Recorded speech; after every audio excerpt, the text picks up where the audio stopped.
ESPN, for more than a decade, your home for Major League Baseball. The season is in full swing, already filled with special moments. And tonight, Sammy Sosa and the Cubs face the Cards, who have had some heroics in place of Mark McGwire.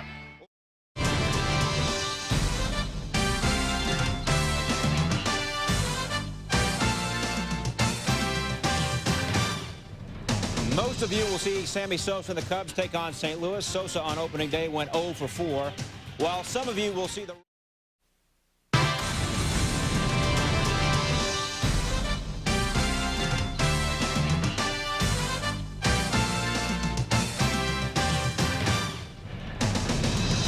Wednesday Night Baseball on ESPN. Welcome, everybody. A beautiful early summer evening. The St. Louis Cardinals at home to take on the Chicago Cubs in Game 2 of this series. The first one won by the Cardinals. Hello, everybody. I'm Gary Thorne along with Rich Sutcliffe. Delighted to have you with us here in St. Louis tonight. Mark McGwire, as was true in Game 1, bothered by a bad back. He will not be in the lineup tonight. Rick, the Cardinals have got to learn to win without him anyway at times, and that turns to pitching. Well, it certainly does. They've brought in 3 veteran pitchers that they hope can turn this thing around. There's been a reason they've struggled the last couple of years. There's been some arm injuries, and one of them played in Coors Field. But they're here in St. Louis now, and what they bring with them is 26 years of Major League experience, 328 wins, and a Cy Young Award. If Dave Duncan did just finally tune them a little bit, they can get back to where they were. In this day and age, there's really not much room when it comes to pitchers getting hurt. I mean, if you have a key guy go down, you're in trouble. You are, and that's where your minor league system has to be there for you. Finally, the St. Louis Cardinals AAA system is ready to provide some people if the injuries occur this year. He interviews. He had to sign all the autographs, and he's just not good at saying no. All right, let's take a look at the lineup for the Chicago Cubs in tonight's game. Don Baylor's club will have Eric Young leading it off. He'll be at second base. Gutierrez at shortstop batting second. Sammy Sosa in the third hole will make the start in right field. Take a look here. You see Sosa and Rodriguez this season just 3 for 23 combined and no RBIs. Between the two of them is Mark Grace. Shane Andrews makes the start at third base. Damon Buford will be in center field. Joe Girardi working behind the plate, and John Lieber will make the start for the Chicago Cubs. 82 degrees here tonight for Don Baylor, heating up already. He's got a ball club that's going to struggle to win games this year, and he knows that. They are particularly weak in the pitching department right now, especially with Kerry Wood not being able to start the season, a bullpen that's questionable. So for Don Baylor, he knows a quick, good start would give this club some confidence, but it won't be easy tonight. St. Louis Cardinals start Pat Hinken. Well, if they're going to get Pat Hinken, they need to think about getting him in the first inning. Last year, he led the major leagues with 36 runs allowed. Now, how does that happen to a veteran pitcher? Well, when he's down in the bullpen, he gains control of his fastball, his slider, all of his pitches. The problem is he doesn't have to deal with the emotional part of the game. All of a sudden, you add the crowd, the new mound, you put some adrenaline in. That's the reason Pat Hinken has struggled in the first inning. Interesting with Pat Hinken today, talking with Tony La Russa on the field. He looked over my shoulder into the right field corner and said, hey, that's Pat Hinken down there throwing. He didn't know Hinken threw in the outfield on the day that he starts. That's what he was doing today, and maybe has to do with those first inning, Rick, to get ready earlier. Well, obviously he needs to change some things, because when you're the worst in all of baseball in that first inning, something's got to give. Take a look at the defense here behind Pat Hinken. 3 guys that could play center field out there in the outfield. Jim Edmonds being the guy getting the call. Couple of gold gloves going along with Jim Edmonds. When he's healthy, he's just simply a weapon out there in center field. And guess what? He's healthy, and he has been smiling since he put that Cardinal uniform on. One of the all-time great catchers by an outfielder right there. If you make that play in a World Series, you're Willie Mays all over again. It was during the regular season, still gets seen. I mean, that was a spectacular play by Edmonds, and those are the reasons he's won those gold gloves. Didn't it seem like he was a regular on ESPN Plays of the Week for a couple of years? Well, he won the gold glove in '97 and '98. He just wasn't 100% last year. Big Mac gets to be a fan again. Did not start in Game 1, nor will he start here tonight, where we're late in the year. He could play. Hinken's ready to go. Young will lead it off, and the first pitch is taken for a strike. Eric Young, the leadoff batter for the Chicago Cubs, who are now 1-2 on the season. Those are the numbers for Eric Young. Henkin comes in a hurry on him, 0-2. That's one way to stay out of a big first inning. Come out throwing strikes. Pat Henkin, as Rick said, this is the inning that bothers him, and sometimes what pitchers do when they have an inning and it's the first inning that's a problem is you throw longer before you actually go to the mound, so that you're in your maybe second inning in number of pitches thrown by the time you actually get out there. You know, I've even had pitching coaches stand in the batter's box when you warm up in the bullpen. Grounded towards the hole. Renteria, long throw. Paquette tagged him and got him. Well, Mark McGuire said, someday I may be noted as a great manager. I pulled myself out of game 1 and the guy hits a home run. He pulls himself out of game 2 and Paquette comes off the bag and takes the Renteria throw and makes a nice play at first base. Paquette really did do a nice job there, but it wouldn't have mattered how Renteria had not gotten to that ball. Look at him off balance right there and still gets enough on it to beat Eric Young to the bag with the throw, and then Paquette simply takes it from there. Nice defensive play. Boy, does that help a pitcher. Change the whole complexion of an inning. You get that first out on a tough play. 1/3 of the runs that Pat Hinkin gave up last year were in the first inning. That's a big play for his confidence. Mark's going, can I get back in this lineup? Probably. You got a chance. A 1-0 count. Ricky Gutierrez 0 for 4 in the series and takes the pitch up high. Chicago Cubs are really struggling when it comes to the offense here early on, and that is something Don Baylor's hoping doesn't last for very long. They're going to need some runs to help their staff.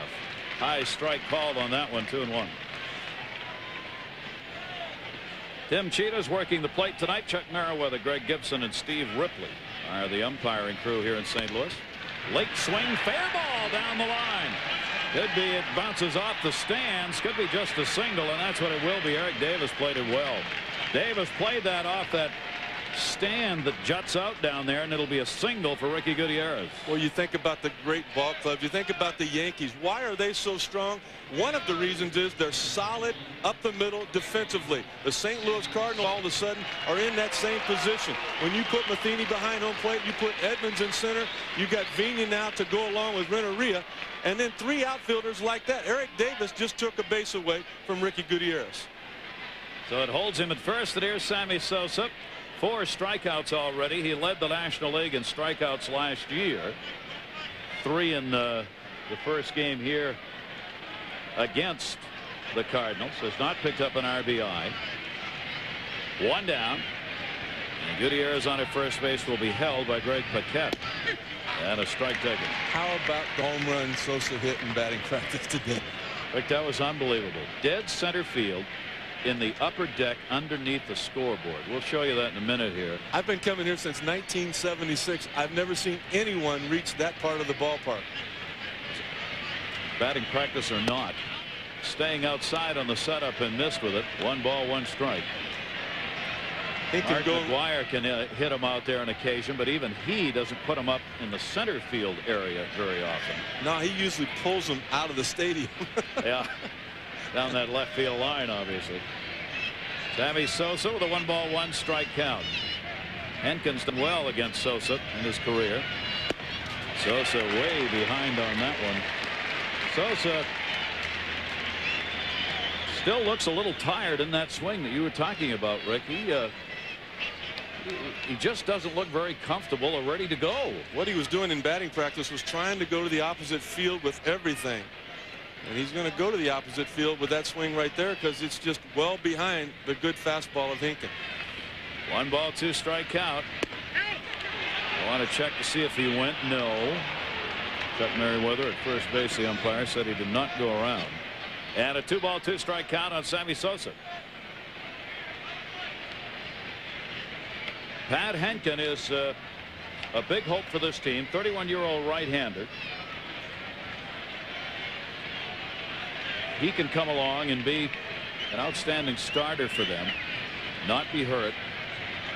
Gives the Cardinals a much better chance to get above that 500 mark, as they did not make last year. 3-2 count on Sosa. Gary, some of the Cubs were telling me that the trip to Japan was difficult, the time of the flight and all that was tough, but they could have dealt with that. The toughest part for them were the 3 days that they missed on the way back, not seeing live major league pitching. Your bullpen coach and your coaches that throw batting practice. They just can't pump it up like these guys in the big leagues can. That was a worry for both the Mets and the Cubs going over to Tokyo to open up the series. Not so much over there, but what would happen when they got back. And the couple of days they had off. Runner goes 3-2 and a towering pop-up. Second base, Vina near the line. And he'll put it away. Gutierrez goes back to the bag, and Sosa on the 3-2 pops out late on the pitch. 2 down for Henkin. No reason to do anything different. Just stay away. This is exactly what Darryl Kyle did to Sammy Sosa on Monday. Good fastballs, outer half. He's just not able to catch up with him right now. Well, that'll bring up Mike Grace with Sosa out of there, and a runner at first and 2 down. The perennial 300 hitter, Mark Grace, in the cleanup hole behind Sammy Sosa, trying to provide a little protection because Grace is not your prototype cleanup batter. I think Grace, more than anybody in this lineup, though, is going to give Henkin trouble, particularly with the long ball. His best fastball has a little movement from right to left. That coming in on the bat of Mark Grace. He can open up when he has to. 1-0 count. Boy, Henkin has really struggled against the lefties throughout his career. Last year they hit 306 off him. Right-handers just 265. He gives up a lot of home runs. The left-handers get a lot off him. Tony La Russa, 5th year with the Cardinals, trying to get to that 500 mark himself with the Cardinals. Kind of a make-or-break year in that regard for him as well. That one is taken down and in, and a 2-ball 1-strike count on Grace.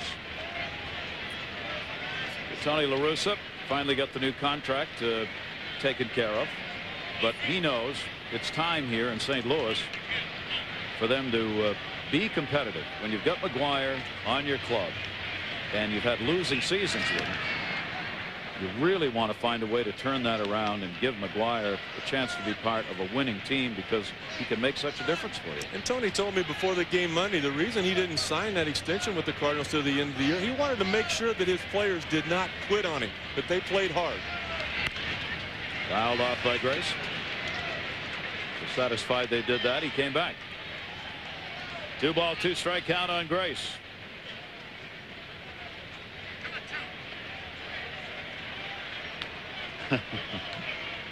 He's feeling pretty good. I mean, the back really was much better yesterday and again today, and he took full batting practice and ground balls at first base.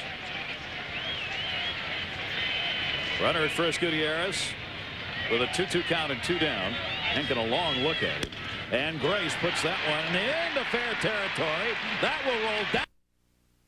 Gutierrez will make the turn at third. Davis had to go way back to get it, and a double for Mr. Doubles.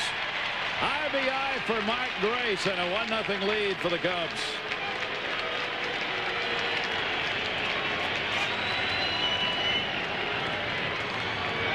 It's the little cut fastball from Pat Henkin right here, and you think back to the first hit of the game, Eric Young. If Renteria and Paquette don't make a great play, this double right here drives in 2 runs.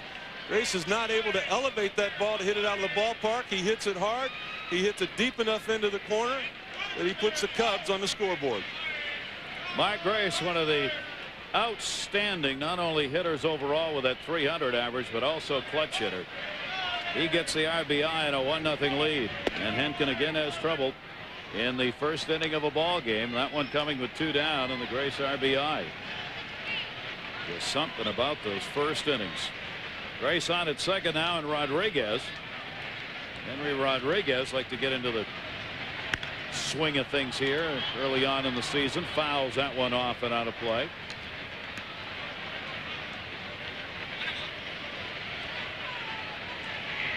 Cubs are going to have those days where when their offense is going, they are going to score a ton of runs. They're also going to give up a ton of runs. They're going to play a lot of those high-scoring ball games as they did last year, especially at Wrigley when the wind's blowing out. 1-1 pitch. Breaking ball missed inside to him. 2-1 on Rodriguez. The reason I think Grace will give Henkin more trouble than Rodriguez is because Rodriguez is one of the better low ball hitters in baseball. Henkin likes to ride that fastball in on the hands of left-handed hitters. Grace is just too quick to consistently do that. Rodriguez, that's the one big hole that he's had throughout his career. but you miss down, he can hit it a long ways. You pay. 32-year-old out of the Dominican Republic at the plate. Henkin with a 2-1 count. Grace not a threat to run out there at second base. Fastball missed down low, and Henkin falls behind. 3-ball, 1-strike count, and that's 23 pitches Pat Henkin has already thrown here in the first inning. And right away, the veteran, after he bounced that ball to Matheny, turned and looked to the on-deck circle. He knew who was over there. He just wanted to make sure it was Shane Andrews. He thinks he can get Shane Andrews out. Then you don't challenge Rodriguez here. Try to get him to chase the breaking ball down in the dirt or another high fastball. Fastball in the outside corner that time, and 3-2. Well, when you throw that 3-1 fastball right down the middle, that means you don't want to face Shane Andrews. You're going to take your chances with Henry Rodriguez. I think Matheny thought that was a third strike. He started walking away and almost threw the ball to the mound. He walked behind the batter, and that one will be fouled back to keep the at-bat alive. 3-2. Pat Henkin, 11-12 last year with Toronto. Had a tough time at Skydome with an ERA that was almost 7. Did much better on the road. Cardinals are hoping that'll make a difference, getting him into an open ballpark. Here in St. Louis, of course, used to be the artificial surface, now the natural grass. Right field, Davis going back. Shy of the warning track. Not a blue sky to look up into, and he'll put that one away. Rodriguez retired, but the Cubs on the RBI by Grace have a 1-0 lead. Well, the Cubs have already equaled the output in runs they had in game 1 when they lost it 7-1, as they've got the 1-0 lead. Now the St. Louis Cardinals without Mark McGwire. Tony La Russa's lineup looks like this. Vina will be leading it off. Fernando Vina 3 for 5, triple RBI and a run opening day. Nice start for their new leadoff batter. Renteria, Langford, Tatis, Edmonds, Paquette, Davis, Matheny, and Henkin on the mound. And for the Chicago Cubs, you love coming to the mound to John Lieber with a lead before you ever get there. A big, hard-throwing right-hander, good sinker slider. The slider particularly difficult to right-handed batters. They hit only .230 last year off of Lieber. Left-handers, on the other hand, .330. Both of these pitchers today have been tagged by left-handers in their careers. Take a look at the Cubs defensively. Damon Buford out there in center, got a lot of room to cover. Joe Girardi behind home plate. This guy right here has got 3 World Series rings to prove that he's doing something right. 8 straight opening days for Joe Girardi, and actually caught 2 no-hitters while he was a member of the New York Yankees. One back in '96 with Doc Gooden, the other last year, David Cohn's perfecto. And the Cardinals wanted that man behind the plate. A lot of people did. This guy can handle a staff. Fernando Vina will lead it off. Vina, an important acquisition to the St. Louis Cardinals, a legitimate leadoff batter. Will take a lot of pitches, a good contact hitter, can be a hit and run man, can run when he's on the base paths a bit. And he's already drawn the infield in case he tries to lay one down against Lieber. He's shown bunt a couple of times, but he's taking for a strike 1-1. Andrews and Grace both moving in at third and first and staying right in on the grass here to start it out against Fernando Vina. And that one looped in the air towards the gap, will stay up. Sosa's over, and he's got it. Vina's retired. Lieber gets the first out. He was one of those guys that's going to challenge you, though. He always throws strikes. He's fun to play defense behind because he's around home plate. Last year in 203 innings, which was a career high, only 40 base on balls. 46 total, but 6 of those intentional. 186 strikeouts. So there's the power pitcher we were talking about. 10-11 on the year for him. Edgar Renteria made that fine defensive play, which loomed even larger in that first inning. Could have did prevent what could have been a more offensive thrust for the Cubs in the first. Renteria can play short, and he's got great hands and range. He and Vina make a pretty interesting double play combination for the Cardinals. They both are very quick. Renteria 1 for 5 in the opener. Cardinals 109th season that they opened up here in St. Louis. They play Milwaukee after they finish the series with the Cubs. Lieber trying to work in a hurry on a 1-1 count. And after that breaking ball down and away, quickly behind on the count 1-2, and Edgar Renteria. 29-year-old right-hander already has a victory. Great opening day start in Tokyo. Beat the Mets 5-3. 7 innings, just 1 run, 5 hits, walked 2, and struck out 2. Good opening day for Lieber. 2-ball, 2-strike count.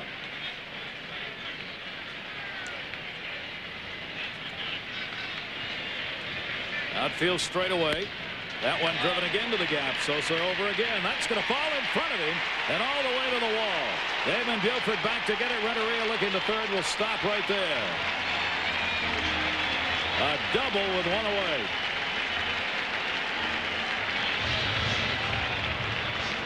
Well, on the left-handed hitter, Sammy Sosa was playing more towards left center. These balls hit a lot alike. Sammy, because of his positioning, was able to get to the line drive off the bat of Vina.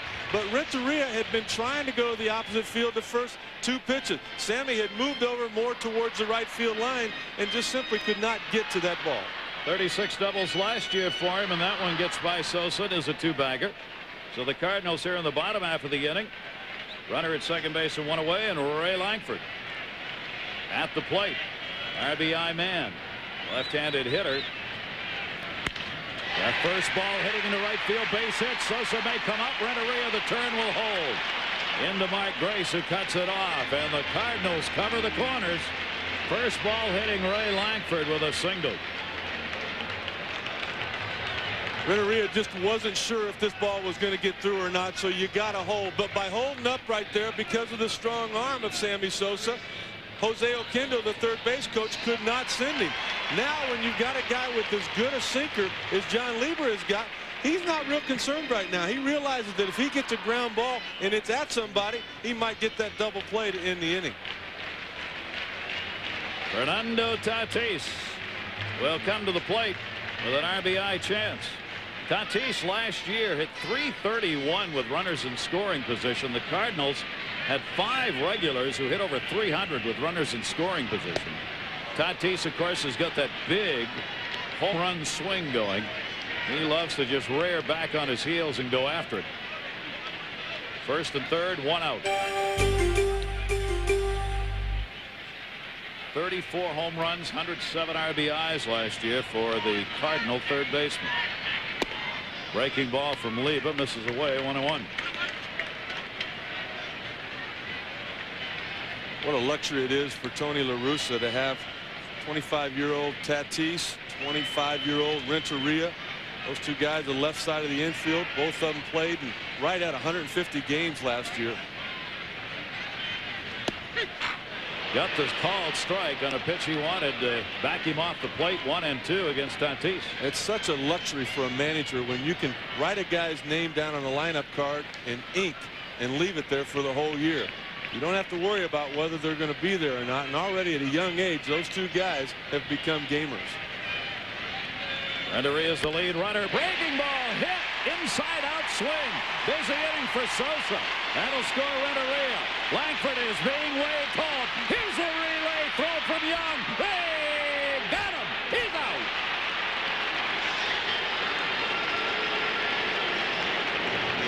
Fernando Tatis will be credited with a double and an RBI. Sammy Sosa, who's been right, and left out there in the outfield, hit the cutoff man in a relatively easy play at the plate on Langford. Well, when a guy hits close to 300, it's because he makes adjustments. What happened on Tatis? He got fooled badly on the first slider. He took a big swing and he missed it. Lieber come back with it. Tatis made an adjustment, stayed back on the ball, drove it down into the right field corner, and guess what? Sammy Sosa's tired again. Man, he's been all over the place. So the ball game is tied at 1 apiece. Runner at third base, and a nice pickup by Girardi. Boy, that ball was skipping in the dirt. Langford looking at Oquendo right there. Now he takes a look back just to see what's going on there. The throw beats him in plenty of time. Girardi there with the tag. And a big play for John Lieber. Langford out at the plate. 9-4-2 on the putout. 2 down. Lieber breaking ball outside. Edmonds at the plate. A late acquisition, of course, for the St. Louis Cardinals has added even more power into the outfield. fouls that one off. Another big left-handed bat in the lineup. Well, one of the changes that Tony La Russa made in his coaching staff, he has had Rene Latchman, who's now become the bench coach. There's a little Latch for the Chicago Cubs. He was always holding down that third base coaching position for Latchman, for La Russa. Looked like he was coming out of the wrong dugout before the game today. I asked him, I said, did you go to the wrong clubhouse before the first game on? He said, no, I knew I was supposed to be. Jose Oquendo at third base coaching. Edmonds drives that one to left field. Pretty good wood. Rodriguez at the wall looking. Goodbye, home run. Jim Edmonds, welcome to the Cardinals. A two-run shot.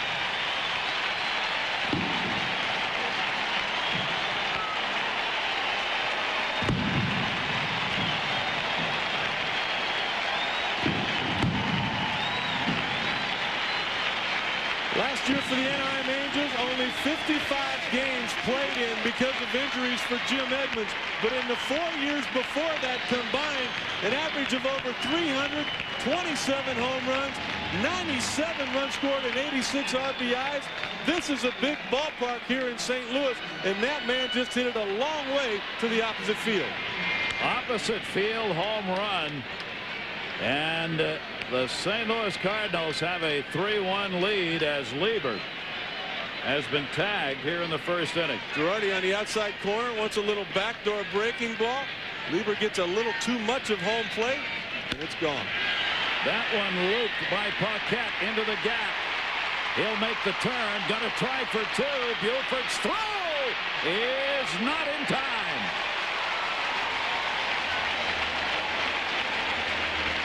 Slid around the tag to the shortstop side of the bag, and Young couldn't get him.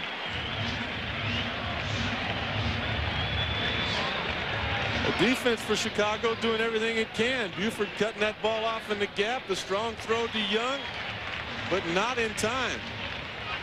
How about Paquette? I mean, this guy supposed to be sitting on the bench kicking back. But you know what? For a guy like this coming right out of spring training where he's been getting a lot of at-bats, those guys play regularly in spring training. If they're not going to play in the A game, they'll play in a minor league game or a B game somewhere else scheduled. So they're still swinging the bat good. The problem for bench players is when you get into the season and they don't get to play for 2 weeks. Now they're supposed to pinch hit in the bottom of the ninth against somebody's closer. That becomes real difficult. You know the story after this game is going to be Mark McGwire talking about moving to the manager's position. Wally Pipp's name is bound to be raised. Smilingly, of course. Paquette in for him is doing a heck of a job. Made a fine defensive play in first inning. He's on at second base, and Eric Davis at the plate. Cardinals had in that 7-1 win in the opener 3 home runs. Craig Paquette a 3-run shot. Sean Dunston and Eric Davis had solo homers. Tony La Russa said before the game tonight, look, Davis is in because he's red hot. It's that simple. He is really playing well right now. He's got the bat going, so the veteran is getting a chance to play. 2 down. 1-1 the count, and 3-1 the score in favor of the Cardinals. Inside corner strike. 1-2.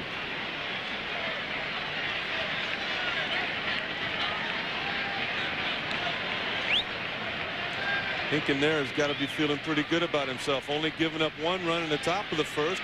He's got at least a 2-run lead to take to the top of the second. 5 hits for the Cardinals off the fist. Guess where? Sammy Sosa. Thanking the good Lord that inning is over. So Lieber, who against the Mets in his opener gave up a run on 5 hits in 7 innings, in the first inning gives up 3 runs, 5 hits, 3 doubles, and a Jim Edmonds home run that was punched the other way to left. When we get late into the season, we talk about how many hits it takes to raise your average, or how many runs have to be scored against you for your ERA to move much. Early in the year, Rick Sutcliffe, it's just the other way around. Lieber's ERA went from 1.29 to 4.50 in 1/2 inning. He's put an ice bag on his shoulder at the end of the game, but maybe on that ERA too. Shane Andrews takes a strike on the inside corner, the 28-year-old veteran. A lot of injury problems for him. Montreal Expos finally gave up on him as their third baseman, 5th year in the majors. Getting a shot now with the Chicago Cubs at third base. 1 for 3 so far in this series. He's 3 for 10 on the year. Does have 3 RBIs already. Pat Henkin now needs to throw strikes. Falls behind on Andrews. 2 balls, 1 strike. St. Andrews has always been one of those guys, though, that can take you deep at any time. 25 homers back in 1998 with the Expos. And Henkin missed in a 3-1 count. This will drive a manager, and I'm sure a pitcher, Rick, nuts. Your club just got you some runs, get your lead. First guy gets up there, and you go 3-1 on him. Even worse, obviously, if you're walking. Andrews, after the high heat, 3-2. One thing I'm seeing with Pat Henkin is a little inconsistency with his arm angle. One time it's up, the next time it's kind of down, and because of that, your release point becomes different, and your location you're going to struggle with. 3-2 delivery off the end of the bat. We were talking about that before the game, Rick. You suffer injuries. Sometimes you try and compensate, and you end up messing up your whole delivery. Well, you have to compensate, Gary, because when you try to get it up top where it normally belongs, it hurts. And you got 2 choices. Either find a slot where it doesn't hurt and try to adjust, or shut it down. Pat Henkin is regrouping in that regard. That one drilled pretty good to right field. 372 to the mark, and it goes halfway up the wall and off. Into second base with an easy stand-up double. Shane Andrews, and these hitters are tagging both starters early in this game. This is the one thing right here that the fine hitting instructor for the Chicago Cubs, Jeff Pentland, has been working on with Shane Andrews. He wanted him from the Expos. He wanted him to stay calm on that front side. Look at his head, look at his hands, everything going in the direction of the outer half. Look at him right there. Nice, smooth, good balance, and as we said earlier, tremendous power. So Andrews is on. We now are in 5 doubles and a home run in this game. Henkin's breaking ball is in for a strike to Buford. We're only in the 2nd inning. Yow. 3 runs, 5 hits for the Cardinals. A run on 3 hits so far for Chicago, and the leadoff man on here in the 2nd inning. Buford making the start in center field. Andrews jockeying at second base, Renteria behind him, and that one goes the other way. Davis can't get it. Short hop over to third base. Andrews, he had to wait up. He had to wait to see if that ball was going to be caught, and the right fielders in this game are getting a workout early. Let's check it and see what's going on elsewhere. Bill Vito. All right, Gary, thanks. As Midas takes us to Pittsburgh for the Pirates and the Astros. Jose Lima, the Astros pitcher, to first. Kevin Young had 23 errors last year. That's a tough play there, however. 2 runs come in to score, and that ties the game at 2. More from Houston, however, with Craig Biggio. Base hit to right field. Eusebio coming around to score. He's a go-ahead run, and he is in there. 3-2 Stroh. And here, runners at first and third, and Joe Girardi is the hitter and takes the strike. Girardi with nobody out, and runners at the corners for the Cubs. 4 for 10 so far in the year, and another real good clutch hitter. Girardi last year 367 with runners in scoring position, limited at bats in those situations. Take the third, throw to first, and no movement. Well, that play worked in the opening game of this series. Men on first and third. Eric Young down 7-1 with Sammy Sosa at home plate, trying to get into scoring position. Got caught with that third to first move. 1 strike count here. They try it again. That may be the first time I've ever seen that done twice in a row. Here's what we were talking about. Cubs down 7-1, third to first. Young takes off on the first movement from the pitcher there. And the inning is over, and Sammy Sosa sets the bat down and grabs the glove. Yow. However, Don Baylor was not particularly hard on Young. Said, look, he was just trying to make something happen. I'm not going to call it a bad play. You don't know whether he's just standing up for his player when he says that publicly, because it's really hard to say you can justify becoming the third out with Sosa at the plate. We both know that he was just standing up for his player right there. And that's what makes him such a great manager. Way up high to Girardi. Baylor celebrating an anniversary today. Managed his first big league game 7 years ago today with Colorado. Last, of course, in Atlanta. Batting instructor Chipper Jones said he won an MVP for me by working with me. And now here's the manager for the Cubs. Another throw over to first base. Obviously concerned Damon Buford, who does have speed, might be taking off here. A lot of times manager Tony La Russa will put that sign on and signal it into the catcher. He's just trying to get his pitcher out of a jam right here without throwing a pitch. 1-2 delivery. Girardi a chopper towards the middle. Renteria will tag it himself, make the throw over to first base. There'll be no RBI on it, but Shane Andrews will score, and the Cubs make it a 3-2 ball game. Now there are 2 down. Right here will show you why that third to first move will work even when it doesn't work. Damon Buford could not try to get into scoring position because Pat Hinkin was keeping him honest. Therefore, he stays at first base. You keep the double play in order, and your defense turns it for you. So there are now 2 down, bases empty, and John Lieber, the pitcher, stands in against Pat Hinkin, who's got a chance to get out of it right here. Great point, Rick, because oftentimes people wonder, why do you pitchers throw over, and fans start booing, and what's he doing? That's why, in a lot of cases, it's just to prevent that leaning, prevent that step, prevent that chance to get to second, keep that double play opportunity alive, and it worked there. 2-1 delivery by Lieber. Whoa, Lieber got a hold of that to deep right field at the wall and hauled in. Eric Davis, who was playing shallow, ran the country mile on the fly ball by Lieber.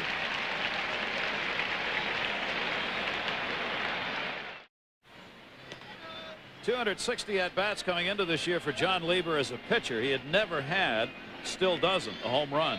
But he had to be thinking he had one right there. He took a peek at it.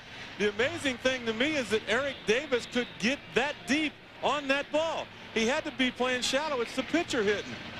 I always told my outfielders, if the pitcher hits a ball over your head, he beat me, not you. But if he bloops one in front of you, it's the other way around. That was a terrific play right there by a man who is not 100%. That left shoulder of Eric Davis still bothering him, but it's good enough to go. Playing right field today, you better be ready. Mike Matheny will lead it off here, the catcher. Let's see. Lieber throws right, bats left. You know anybody else who did that? Rick Sutcliffe? You're sitting next to him. But I had a couple of homers. No, how many did you have?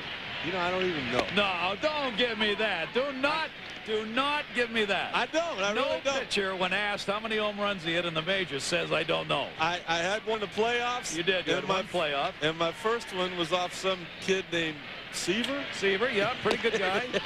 How many regular season home runs did you have? I don't know. I really don't. 4. 4. You had 4. 4 regular season home runs. That's a shame. You should have been a DH. Playing at Wrigley Field, I should have hit a lot more than that. Yes, you should have. I gave up a lot more than We weren't going to mention that, but now that you've brought it up. The 2-1 delivery is taken up high, and Matheny ahead on the count here. 3 balls and 1 strike. That is you got to write that down. I mean, that goes in the annals. A pitcher who we asked how many regular season home runs he had, and he didn't know. Tom Seaver will be calling you. You're going to be fined for that. I hope I didn't make the Hall of Famer mad. That's a pitcher's fine right there for not knowing. He's not mad that you hit one off him. He's mad you didn't know how many you hit. It was actually kind of a funny story. The people from Louisville came into the clubhouse before the game, and back then on your bat, it just said pitcher. And I said, come on, I got to be able to get my name and my autograph like all these other guys. And they said, no, we don't do it. I said, come on, there got to be something. They said, you know you're facing tonight, right? I said, yeah, Tom Seaver. They said, if you take him deep, we'll give you your autograph. I'm like one of them. That was it. That night, I'm one of only 2 guys that, you know, has something other than pitcher written on that. And it was like in big block letter. It was the ugliest thing you ever saw. That's kind of a real put down, isn't it? Yeah, you did good for pitchers then. Maybe Seaver will overlook it. There's a walk he didn't want to give up. Wow. Matheny's on. The number 8 hitter draws a walk, which obviously sets it up for Hinkin here to lay one down off Lieber. A little bit tougher situation for Hinkin here than it would be Lieber, though, and the fact that he's been in the American League for so long. Becomes a big part of the game here in the National League. Pitchers being able to handle the bat. Andrews is in the batter's box with him, coming in from third. Foul back. Gray stayed back a little bit trying to hold the runner. So 18 at bats in the major league for Henkin, and he's being asked here to lay down a bunt and get Matheny over to second base. First walk given up by Lieber in the game, and it's a leadoff walk here in the second inning. Henkin, Andrews way in at third, tried to bunt it down to first and didn't get it there. It's foul tipped, I think, and held on to it, an 0-2 count. One hit, 18 at bats. The key to putting down a sacrifice bunt is just to simply catch the baseball with the bat. Henkin right there jabbing at it. When you do that, it's not as easy to get the job done. Get the bat in the strike zone, just simply catch the baseball with it. He's going to try it with 2 strikes, and he got down a fine bunt. Lieber's got to play it over to Young covering. That's a sacrifice for Henkin, and he did it with 2 strikes on him. Well, Lieber's having trouble with his control. When you walk the 8th guy, it becomes pretty obvious. But when you have the count 0-2 and you know the pitcher's trying to bunt, you don't want to throw anything at all near the strike zone. Throw the fastball up as high as you possibly can. Make him pop it up. Try to keep that runner out of scoring position. Lieber gave him a pitch that he could handle. Henkin got the job done, and he'll go grab a towel, drink of water, sit down, and feel pretty good about himself. And hope Fernando Vina, someone else in the lineup, can pick up the RBI. So Vina stands in with Matheny on. Vina flied out his first time up to right, 3 for 6 in the series, and takes the pitch away for a ball. An opportunity here and a base hit potentially. Pick up an RBI for Fernando Vina. 2 for 8 lifetime off Lieber. And that one inside out to right field. Sammy Sosa, runner not tagging. And that'll be the second out of the inning. And we'll check in with Bill Pito. Bill. Gary, thank you. As Mitsubishi takes us to Cincinnati for the Reds and the Brewers. This is Milwaukee's rookie, Kevin Barker, off of Steve Harris, way back in center, and a home run. First of the year for Barker, and it's 1-0 in favor of the Brewers in the top of the 3rd. And how many will be hit this year? Home runs. Last year, record season, 5,528 home runs last year. 2.27 home runs a game. An all-time mark. Big Mac, of course, leading that charge onto the lineup again tonight. Grounded by Renteria to third base. Andrews makes a long throw over to first to Grace, and that'll do it. So a good job by Lieber to get out of it. No runs, no hits, and a base runner left on.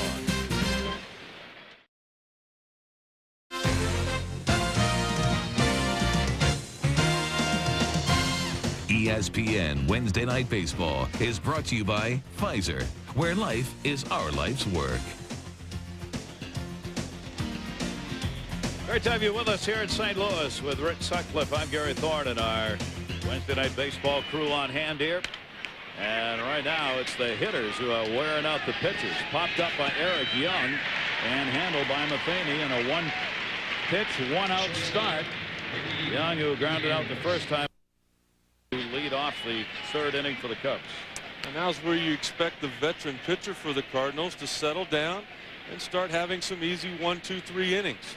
He really threw well the second half of the year last year for Toronto. 3.79 ERA after the All-Star break, and actually during the course of the year left 7 games with the lead and got a no decision. He faces Ricky Gutierrez, who had a single and scored in the first inning. 3 runs, 5 hits for the Cardinals, 2 runs, 4 hits for the Cubs. Gutierrez now 1 for 5 in the series. Henkin's pitch to second base. Fernando Vina.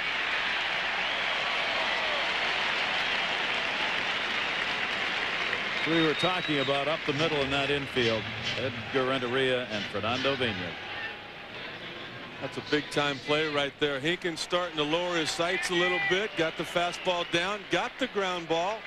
And when you do that, you got a 90-foot square out there in the infield. Counting yourself, there's 5 gloves that could possibly make a play. You get to the outfield, there's only 3 gloves and a lot more room to cover. And quickly there are 2 down. Sammy Sosa with nobody on. He popped out his first time up, and he takes the pitch down low for a ball. Sosa continues to try and get out of the funk. The 0 for 5 in this series, including that 0 for 1 that he had in the first inning. Swings wildly at that breaking ball down and away. 1-1. The matchup between McGuire and Sosa that had been hoped for in this series has not happened, as McGuire missed the first game with a bad back, and again here tonight. Took the full warm-ups, as we said, and he's expected to be back, however, in the lineup tomorrow. What a special relationship between Mark McGuire and Sammy Sosa before the game, laughing, joking with each other. Sammy says, "What's wrong? You all right?" He says, "I'll be fine. I'm going to watch you tonight." Sammy says, "Well, I want to watch you." And another towering pop-up. Vina going back, waving everybody off, and he hauls it in. So Henkin threw 43 pitches in the first 2 innings, 7 pitches, and he got him out in the third. A magnificent evening here in St. Louis. I mean, it could not be nicer, and it was cold Monday, yesterday, and even this morning, but it was warmed up mid-70s, and it hasn't gone down much here this evening. Ray Langford leads it off. 0-1 count, 3-2. St. Louis Cardinals on top. The Chicago Cubs. Langford delivered a single, got thrown out at the plate trying to score. Tatis, Edmonds have the RBI. Jim Edmonds with a 2-run homer. Tatis with the RBI double. And quickly a 2-strike count on Langford. 32-year-old got into a little trouble with the club last year. Had an operation on his knee that the club did not authorize, and they were a little concerned about that. But this guy's got so much talent. 306 average last year, 15 homers, 63 RBIs. And they're hoping for even more. Fouls that one back. Count stays 0-2 on Langford. They're hoping, and talking with Ray Langford before the game, and also Eric Davis, Ray is expecting a big year out of himself. He's done a lot of work with those legs, got them bigger, stronger, so that they can compensate and do the things that he does offensively. Inside with that one, a ball and 2 strikes. Lieber, 1 walk, no strikeout so far. Cubs starter, 29-year-old right-hander. 1-2 delivery. Who almost had him with a 9-iron. 2-2. Did not go around. Left-handers had 18 of the 28 home runs hit off Lieber last year. 2-ball, 2-strike count. And Langford again started, and he went after that one. So Langford is a strikeout victim, 1 down here in the third. Want to remind you, Sunday Night Baseball. This Sunday, the Cleveland Indians will be at the Tampa Bay Devil Rays home, Tropicana Field. Andy Ramirez, Alomar, joined by Lofton, already drive off with a great start. You'll see him 8 o'clock Eastern Sunday. They're in first place now. Is it going to be another year for the Cleveland just to rock on through? Number 1 in the division all year. It's not a very strong division again. Breaking ball by Lieber missed. The Indians were able to go out and add a number 1 starter, Chuck Finley, brought over from the Angels. A lot of people think they had a number 1 in Bartolo Colon. Finley makes his debut tonight for the Indians. They're up 5-4. They've got a slugfest going in the third inning there, the Indians game, which Bill Pito is keeping us updated on. Fernando Tatis with a 2-0 count, an RBI double, and scored a run. 2 for 5 on the season now for the Cardinal third baseman, and a strike on the outside corner from Lieber. Lieber really follows through to that first base side, Rick. Not in a particularly good fielding position generally. 2-1 hit hard. Nice short hop made by Andrews. In the dirt and can't be handled. It'll be an error on Andrews. Gold Glover over there at first base. Mark Grace thought he should have had that ball, but it was in the dirt. So it'll be a throwing error. And Tatis is on with 1 away. Andrews does the difficult part on that play was when he came up with it. A little in between hop. He had to backhand it. Was able to do that nicely. Had himself set. Had plenty of time to make the throw. Did not get it all the way in the air. But I'll promise you one thing. Mark Grace is madder at himself than Shane Andrews is right now. That's one Grace generally handles with ease. 99 out of 100. If you ask Grace, he'd say the error should be on him on that play. But whenever that throw is in the dirt like that, it's charged on the throw. Jim Edmonds had a home run first time up. He foul tips that one. Jim Edmonds right there. We talked about all of the problems that John Lieber has with left-handed hitters. And look at Big Mac. Not playing today, but got the pom-poms out, doing a nice job cheering for his ball club. Edmonds with the 0-1 count. That one's going to miss down low. 1 ball, 1 strike on Edmonds.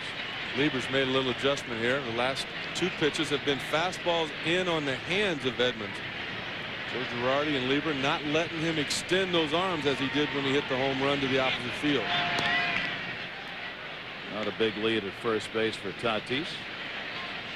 Edmonds' name was bandied about with just about every ball club before the deal was finally made that brought him here. It's clear that he wanted to move and they wanted to move him in Anaheim. 29-year-old outfielder, 8th major league year. Gold Glove center fielder, 97-98. He had a problem with his right shoulder. It hurt him last year. He played in only 55 games. One of the things Joe Girardi brings to a club is that from time to time that guy on the on-deck circle, when he sees the catcher move inside, he'll just holler something at the hitter. Hey, you know, just holler his first name. And the hitter knows right away, all right, the catcher moved in, something's coming in on me. Well, Joe Girardi does so many things well. He moves late, and from time to time, he'll move in, and he'll listen along with the hitter. And if he hears a guy in the on-deck circle say something, well, he'll just simply slide back out. Rick, worth watching Mike Matheny when he comes behind the plate. He tends to set up very early and not move. That one misses outside, and Edmonds has a 3-1 count with 1 away and a runner at first. Well, there's some pitchers that want you to do that, but they also want you to keep your ears open. You might hear a whistle from the dugout if you move inside. I mean, there's all kinds of ways that people try to relay signs to the hitter to let them know what's happening there. It's the catcher's job to find out if any of that's going on and eliminate it. Makes the throw over to hold Tatis, who could be going here with 1 away. They're concerned about the double play. Ground ball. 3-1 count on Jim Edmonds. Infield shifted over as they play him to pull. And strike on the outside corner. Edmonds did not like that. Edmonds thought he had a ball 4 on that one.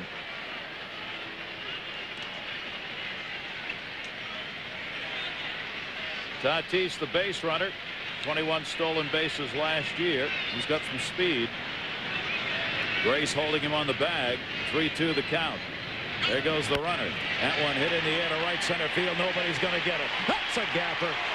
Tatis was on the fly anyway. He'll score easily. Edmonds will make a turn and stay. IBI double. Edmonds has 3 ribbies in the game. 4-2 Cardinals.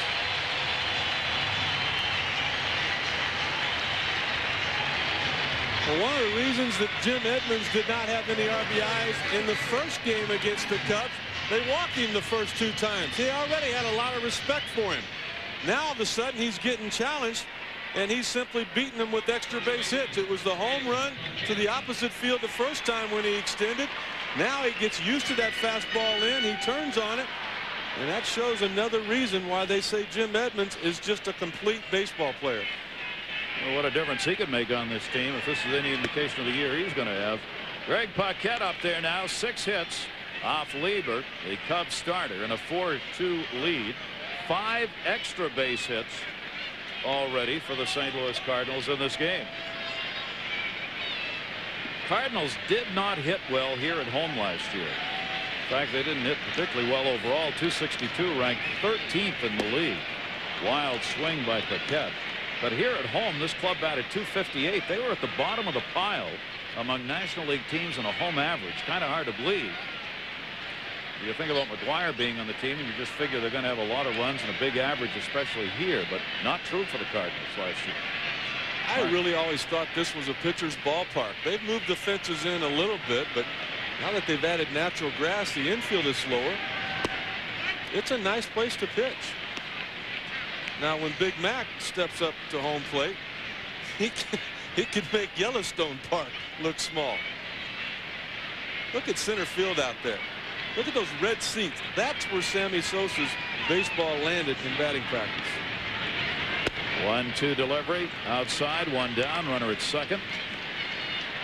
Paquette 2 for 4 in the series and had a double in the first inning of this game.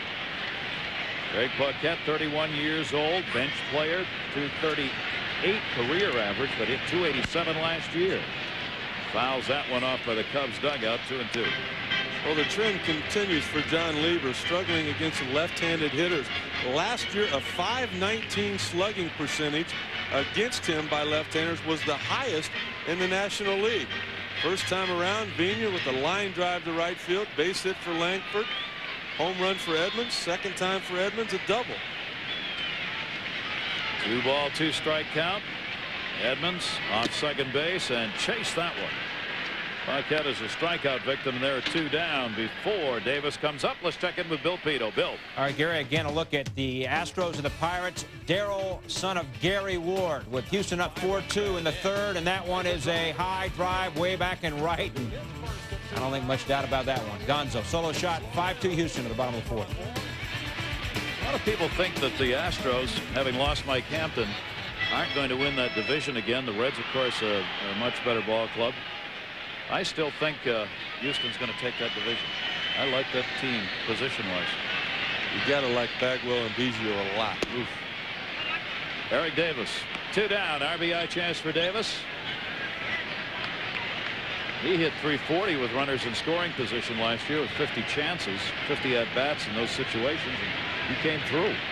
1 for 3 in the series so far. Lieber's pitch to him, 2-0. Bagwell's finally out of the Astrodome. He's going to be playing their home games in Enron Field now, and more conducive to home runs. Bagwell only hit 12 home runs last year at the Astrodome, but he hit more home runs on the road than Mark McGwire did. Amazing. Just amazing. 2-0 delivery. Check swing, and he went around on it. 2-1. The other thing about that, Rick, is that new ballpark is going to have electricity in it. I don't mean that as a pun. It's going to have a lot of people in it. That's what I mean. Yeah, it's going to be exciting there. I mean, unlike the Astrodome, where you really could die for lack of sound for the players, they're going to be invigorated by the fans in that new ballpark. 3 ball, 1 strike count on Davis.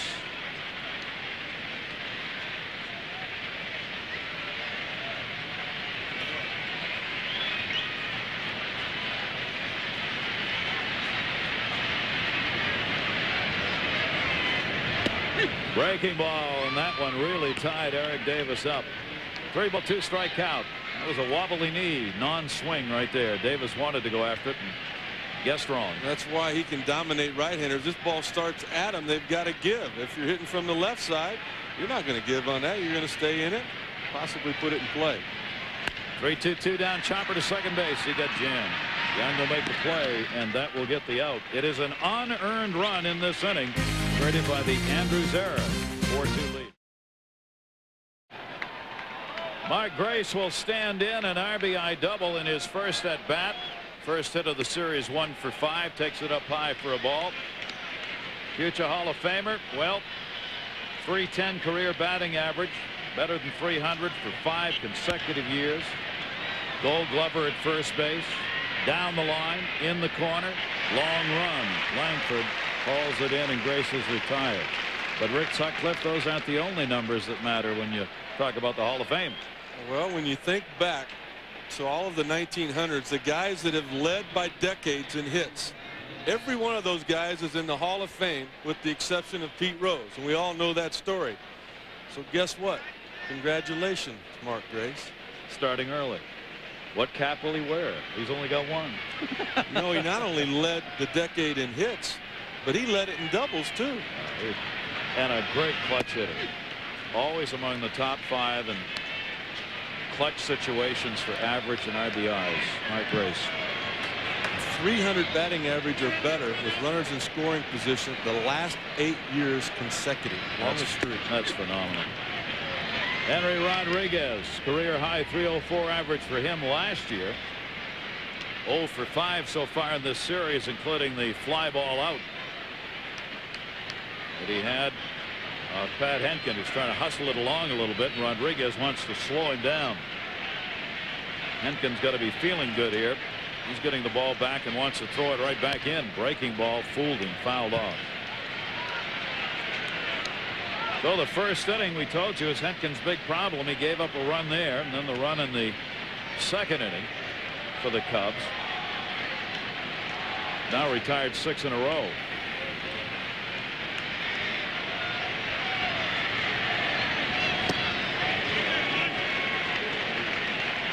And he wasn't even close to that one.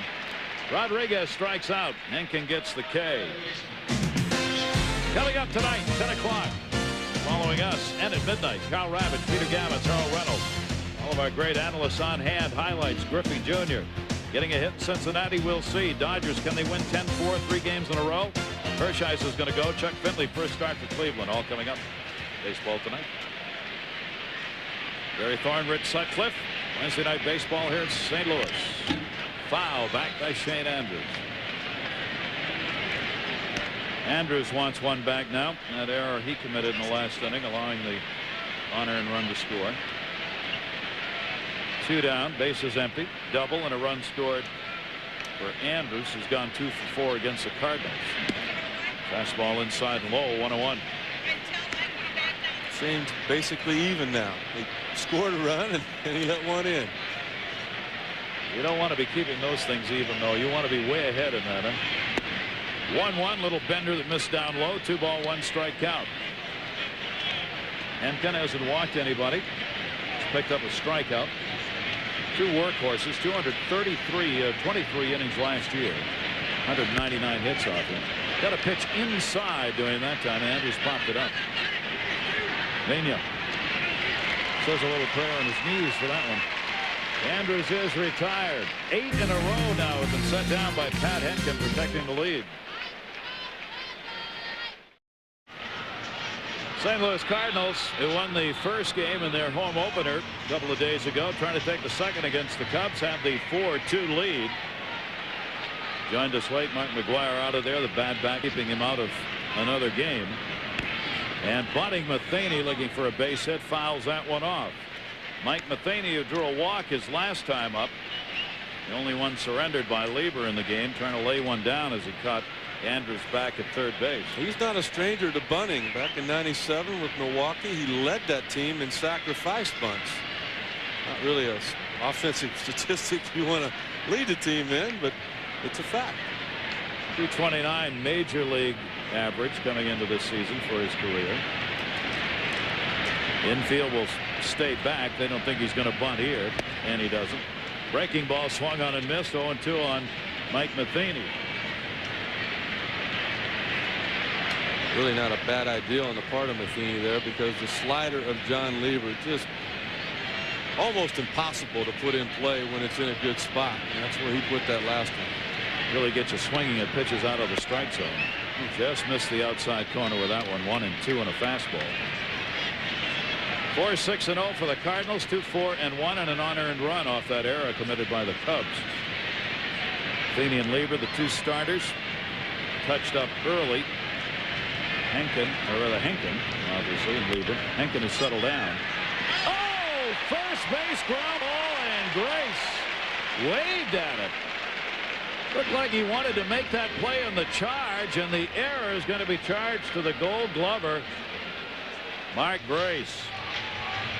Ball just kind of cued off the end of the bat right here. It looked like it was going to keep going towards the line on Grace.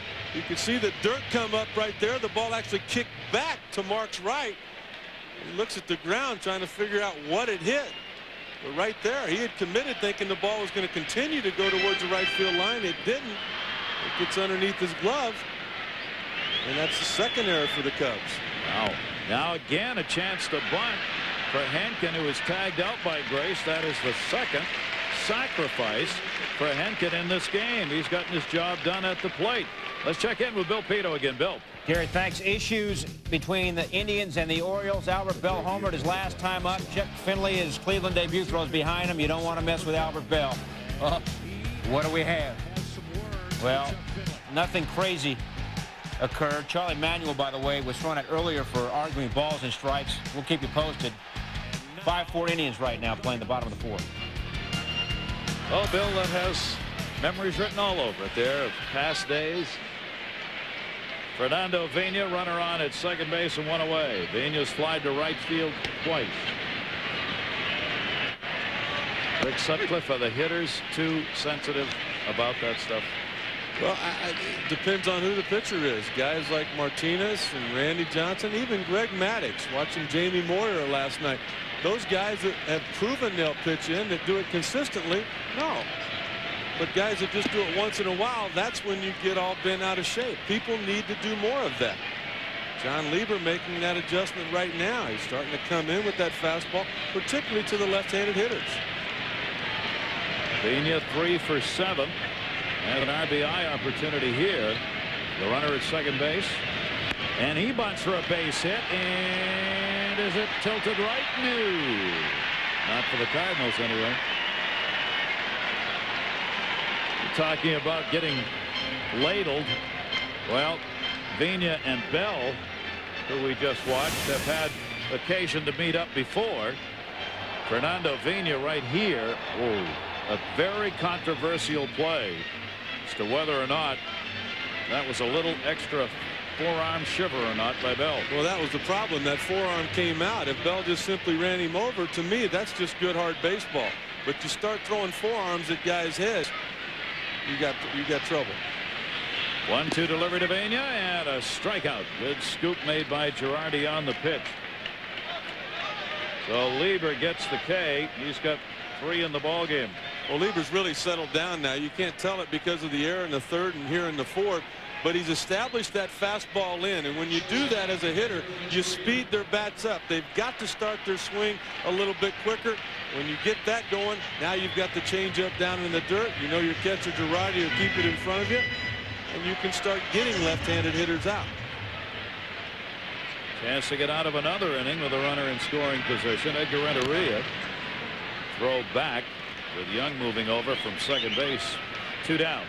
And see, there we go again. We talked about the third to first working even when it doesn't. That play right there, you're going to shorten the guy up at second base. It's a catcher. He's not a fast guy. Possibly on a base hit, one of your outfitters can throw him out at home. Breaking ball missed outside, and a 1-0 count. Runs you don't want to leave out there. Perfect setup in a couple of innings to get a run in the second. Matheny walked, sacrificed, and this one reached on an error and sacrificed. Cardinals didn't get him in the first time, and now there are 2 down here. 1-0 delivery is taken up high. 2-0.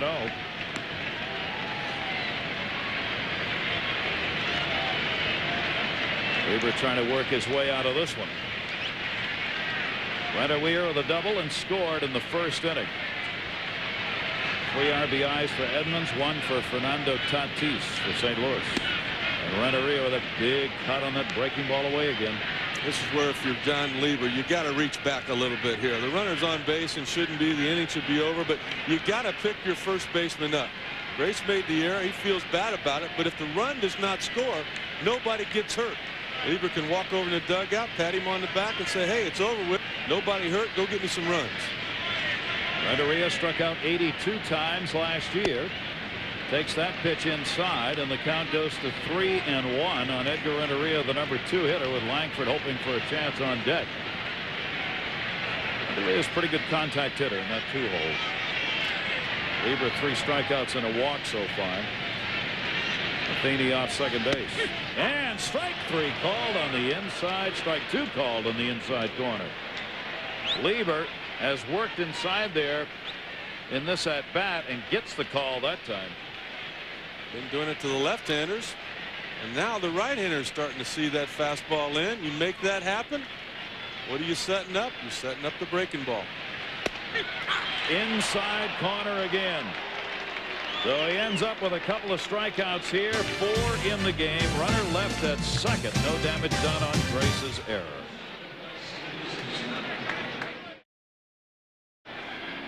There's that big arch on the banks of the Mississippi here in St. Louis, and the Cardinals have a 4-2 lead on their second game of the season. I want to remind you, Wednesday night baseball, Dodgers Giants next Wednesday, 10 o'clock Eastern, 7 Pacific, and that will be from the new ballpark, of course, where Mr. Bonds has already launched one out into the water of San Francisco Bay. Damon Buford leading it off here. 1-0 count. Buford singled in the second inning. Henkin has settled in, retiring the side in order in the last 2 and the last 8 in a row.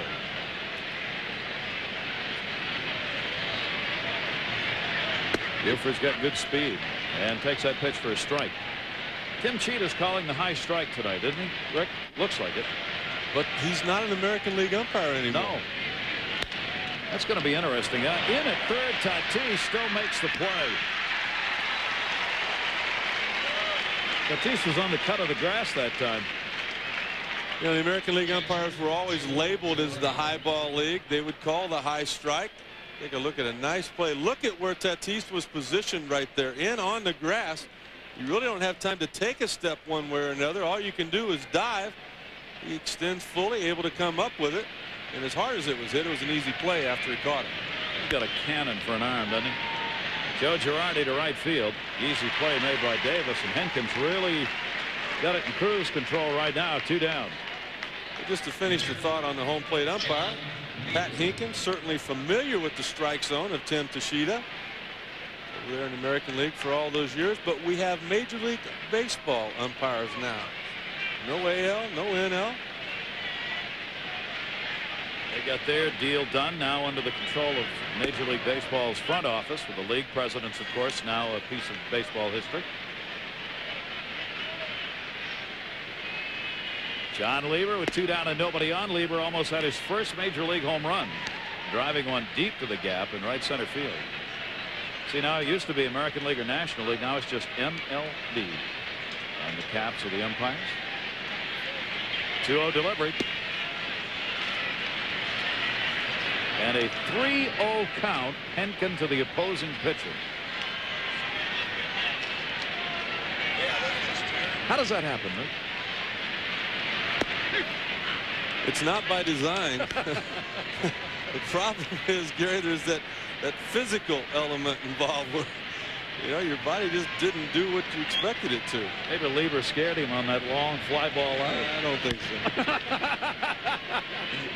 Fouled off the other way this time, and Henkin comes back and gets the count full. 3 balls and 2 strikes. You just try to tell yourself in this situation, just play catch. The guy has never hit a home run. In all likelihood, not going to hit it out of the ballpark, so play catch. You know, if you throw your fastball at 90, you play catch at, 80, 82. Another fly ball, left center field this time. Edmonds will drift over and will put it away. That's 11 in a row retired by the Cardinals starter. Tony La Russa before the game was saying, I think there are 2 things we got to do. 1, I got to be able to handle this pitching staff to get it right. Dave Duncan's the man to do that for him. 2, right-handed relievers out of the pen. This issue on the stand. NFL Draft is the cover story, and then a look at the St. Louis Cardinals, and more on Mark McGwire and the addition of Jim Edmonds, who has 3 RBIs. ESPN magazine, Mr. Edmonds is in there. Mark McGwire's out of there with a bad back bothering him again, and we'll be back in the lineup tomorrow if all goes well. That one drilled deep right field, right line for goodbye home run.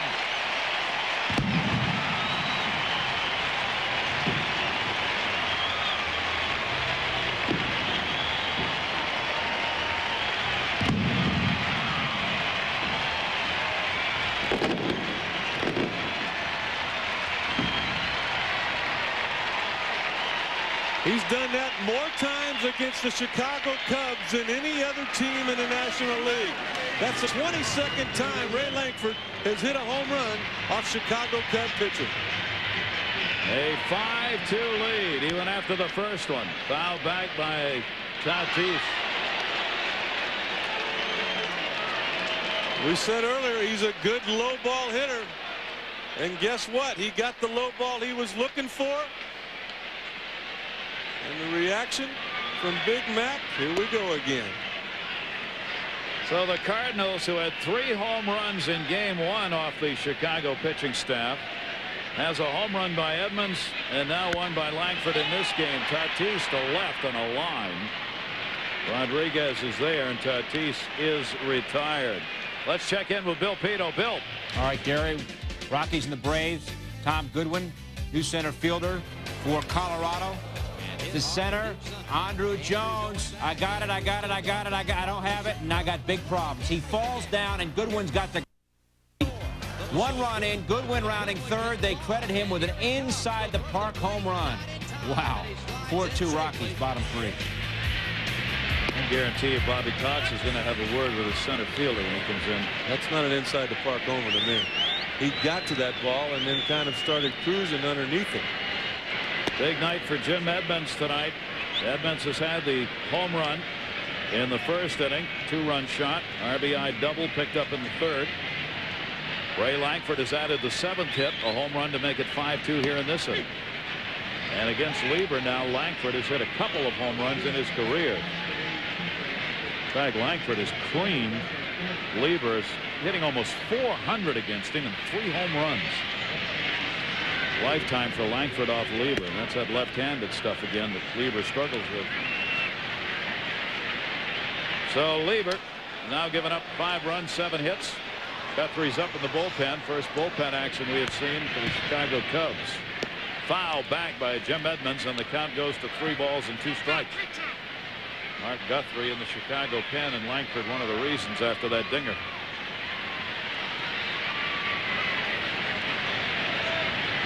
St. Louis last year, we told you they were 13th in batting average. They were 5th in home runs even with Mark McGwire. 5th in the league as a team.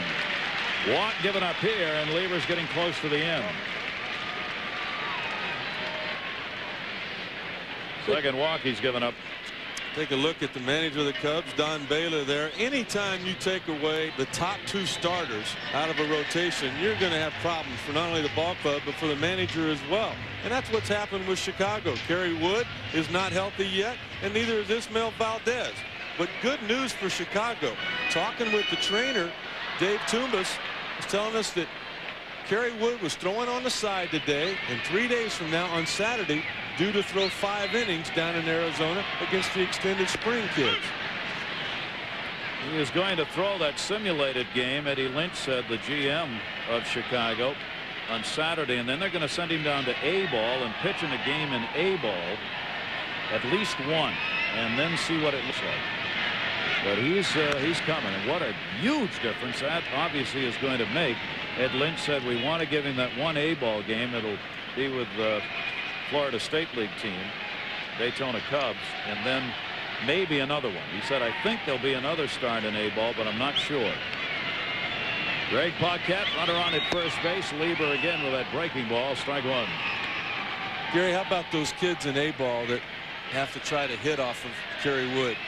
I mean, can you not see those kids going, wait a minute, are all the guys in the big leagues like this? This is tough. I think I'll just go home. That is, boy, when you send a major league pitcher of that caliber down to A ball, guys who are really learning how to play the game still. That's nasty stuff. 0-2 count on Paquette, 1 down. Runner on at first base. Jim Edmonds has been on all 3 times up. Big John Lieber, just a workhorse for the Chicago Cubs last year, a career high in innings. But with the errors that have happened here tonight, he's thrown a lot more pitches than he should have had to have thrown. That one fouled off straight back off the catcher's equipment. 93 pitches, Rick, so far. And probably about 20 of them that he really didn't need to throw if the defense would have been a little bit better. 2 errors up there for Chicago. Baylor obviously has got to be close to getting him out of there. Try and get him through this inning if he can. Swung on and missed. Strikeout number 5 in the ball game as Paquette goes down swinging. So now there are 2 down. Paquette right here, looking fastball. Another good breaking ball. A little bit more tilt to it there. Lieber can do different things with it. He can change speeds on it. He can flatten it out to run it away from a right-handed hitter. He can tighten it up a little bit more velocity to try to get it in on the left-hander. But that's a tougher pitch for him to throw. That big sweeper to the right hand, he's real comfortable about. Eric Davis. Davis in the ball game is flied out and grounded out. Has a 1 for 4 in this series so far. Runner on at first base and 2 down, so he can let her rip here if he wants to and try and get Jim Edmonds around from first base. Take it inside. Davis has gone 3 for 10 with a homer lifetime off Lieber. The surprising thing about the bad defense tonight is the fact Lieber works so quick. Normally that's a guy you like playing defense behind. 2-0 count. Well, the error on Grace on a bouncing ball that you're not going to see many of those. Mike Grace committed only 8 errors in each of the last 2 years. One that just spun away in a cue shot, and Andrews at third is suspect. He made the other error, and he will commit some errors at third base. 2-0 delivery, and Davis could not hold up on that one. 2-ball 1-strike count. Well, I'm sure that's why the Cubs signed Joe Girardi. They brought Damon Buford over here to play defense, because other than Mark Grace at first, there's not going to be many Gold Gloves out there. So they needed to get stronger up the middle to help their pitching. Grace, the Gold Glover, 4 times. And Eric Davis waiting. We'll have to wait a little longer as the throw goes over. 2 out, 2-1 count on Davis. Cardinals last year 75 and 86, 21 games out though, and they only went 38 and 42 at home. Those numbers have got to be improved on. Make it a race in the division. 2-1 delivery, and Davis, one of those big, wide, long cuts. 2-2. Chicago Cubs team ERA last year 5.27. That was the highest in their franchise history. And the amazing part about that to me is that I was a part of some pretty bad pitching staff there in Chicago back in the 80s. You didn't reach that number. 3-ball 2-strike count on Davis. So with 2 down, Grace will back up behind Edmonds at first base. Tony La Russa, 22 years at the major league level, seen a lot of baseball. Real respected managers, hoping this Cardinal team can make that improvement. Runner goes, and Davis goes down swinging. Ray Lankford, though, delivered the home run, his 182nd of his career. 5-2 Cardinals. 5-2 Cardinals, top of the 6th inning. Sammy Sosa due up for the Cubs here. What have they done to him? Well, in Monday's ball game, his last 3 at-bats, all strikeouts, all basically on the same pitch. Good hard fastballs on the outer half of the plate. Darryl Kyle with tremendous command. What are they doing tonight? Fastball away, pop up to second, and you got it. The exact same thing, the exact same result. Henkin making his first start ever against the Chicago Cubs and has really settled it down. He's got a 5-2 lead. Eric Young, the leadoff batter, has gone 0 for 2 in the ball game and 1 for 5 series. Sosa's in the hole. Henkin, first 2 innings, 3 runs, 4 hits, and threw 43 pitches. The last 3 innings, he's retired all hitters on 28 pitches. So Henkin really has settled in here, and Tony La Russa has got to be very happy about the performance by Henkin. Tony talking with Rick and I before the game, saying Henkin's not really ready. Put him out there to throw what he can, but I think he's got to have a couple more starts before he really is in game condition. Well, he looked pretty good so far tonight. He sure has looked good. He struggled a little bit early, but now he's gotten in sync, and I think some of that credit's got to go to their pitching coach, Dave Duncan. Eric Young's got a gapper way back near the wall, and that one takes a hop up off the top of the wall and into second base. Leading it off, Eric Young with a stand-up double for the Cubs. Let's check in with Bill Pino. Bill. All right, Gary, the Indians and the Orioles. Jim Thome is at the plate for Cleveland. And Jim Thome the other way and over the wall and left for a home run. Solo shot for Thome. 6-4 Cleveland, top 6. Cleveland's going to make a lot of pitchers wish they were in the other league. Ricky Gutierrez coming up on at second base with a double. And an RBI chance now, Eric Young. 5 hits for the Cubs. That is the first hit they've had since the second inning, as they have been retired in order over the last 3 innings, and as you saw, 11 in a row. Now it's 7 doubles and 2 home runs in this game combined by these 2 teams. Henkin, a 1-0 count on Gutierrez. Inside corner strike. New York Mets had signed Jesse Orosco the end of spring training. He got dealt here. The veteran still got a lot of pitches left in that arm. 1-1. Bunted down the first baseline, and a good bunt. The underhanded throw to first in time. Paquette taking it from Henkin. He may have got hit on the way by Gutierrez. Henskin's taking a while here. I don't know if he got kicked or got dirt in his eye. Gutierrez, the runner, was very close to him as Henkin came over to field that along the first baseline. You're right, Gary. It was a good bunt and a good idea on the part of Gutierrez. Get in scoring position, bring up the tying run to home plate in the person of Sammy Sosa. A good bunt, but a great play right here on the part of Henkin. He gets to it. You know you got to barehand it right there, and you got to stay on the inside part and the fair part of the territory, because that's where your first baseman's going to be. Like Henkin got some dirt kicked in his eye as Gutierrez was going by. Well, I promise you one thing. If he got kicked in the face, this Warrior was not coming out of the ball game. Back in 1996 and 97, he threw a major league high 529 2/3 innings in those 2 years.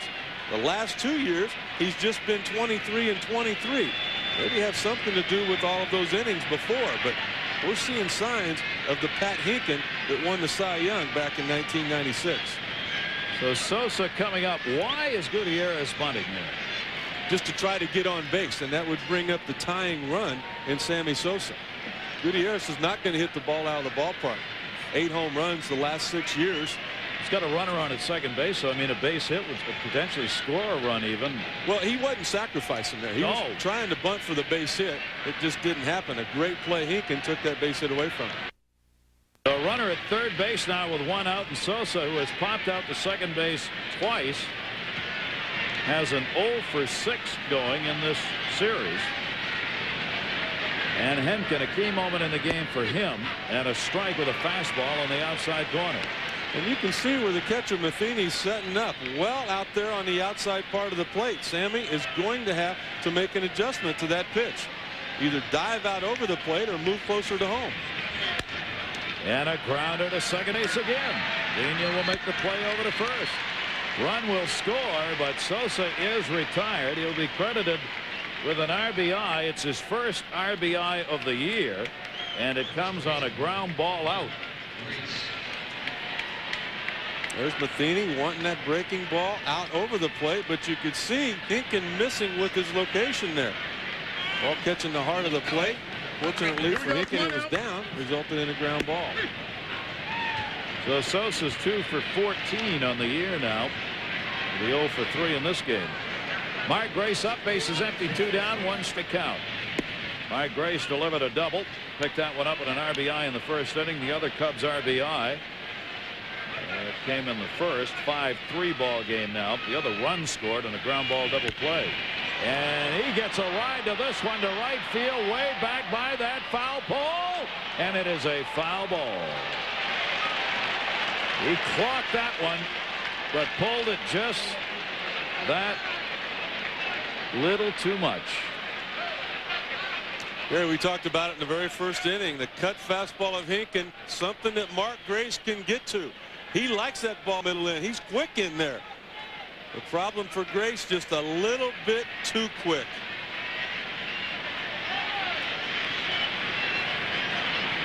Just missed it. 1-2 delivery and a grounder to second base. Pena over diving will knock it down, but it's a base hit. Mark Grace is 2 for 3 in the ball game. He'll be credited with the infield single. Pena able to knock that down, but was not going to have a play on it, even on Grace. And so with a 5-3 score and the power hitter Rodriguez coming up, La Russa's a bit concerned. Wants the left-hander Jesse Orozco. So we'll get our first pitching change as Henkin will come out of the ball game. St. Louis leading at 5-3. A piece of baseball history being made right now as you look at 42-year-old Jesse Orozco making his first appearance of the year, and as a result he becomes part of a select group of these pitchers who have played in 4 different decades. That's pretty amazing company right there. Congratulations to Jesse Orosco. You got to pitch long and you got to pitch well. You know, there's a lot of people, Gary, that have the desire to play the game of baseball, but to play it that long, you got to have that burning desire to prepare to play. And he's always kept himself in great shape, and the good Lord just blessed him with an arm that continues to go. He's got the rubber arm. Traded. Joe McEwing went to the New York Mets in a deal at the end of spring training. He's appeared in 1,090 games, the all-time major league list, #1. 84-75 is his record. .303 career ERA. Pat Henkin, 5 2/3, good outing. 3 runs, 6 hits, no walks, and a strikeout. He is responsible for the base runner Mark Grace, who delivered the single. Eric Young has already scored in this inning. There are 2 down. Orosco's job here is to come in and get that one big out. And that is Henry Rodriguez. Left-hander against left-hander. Runner at first, 2 away. 5-3 Cardinal lead. And that pitch misses outside. Ball 1 to Rodriguez.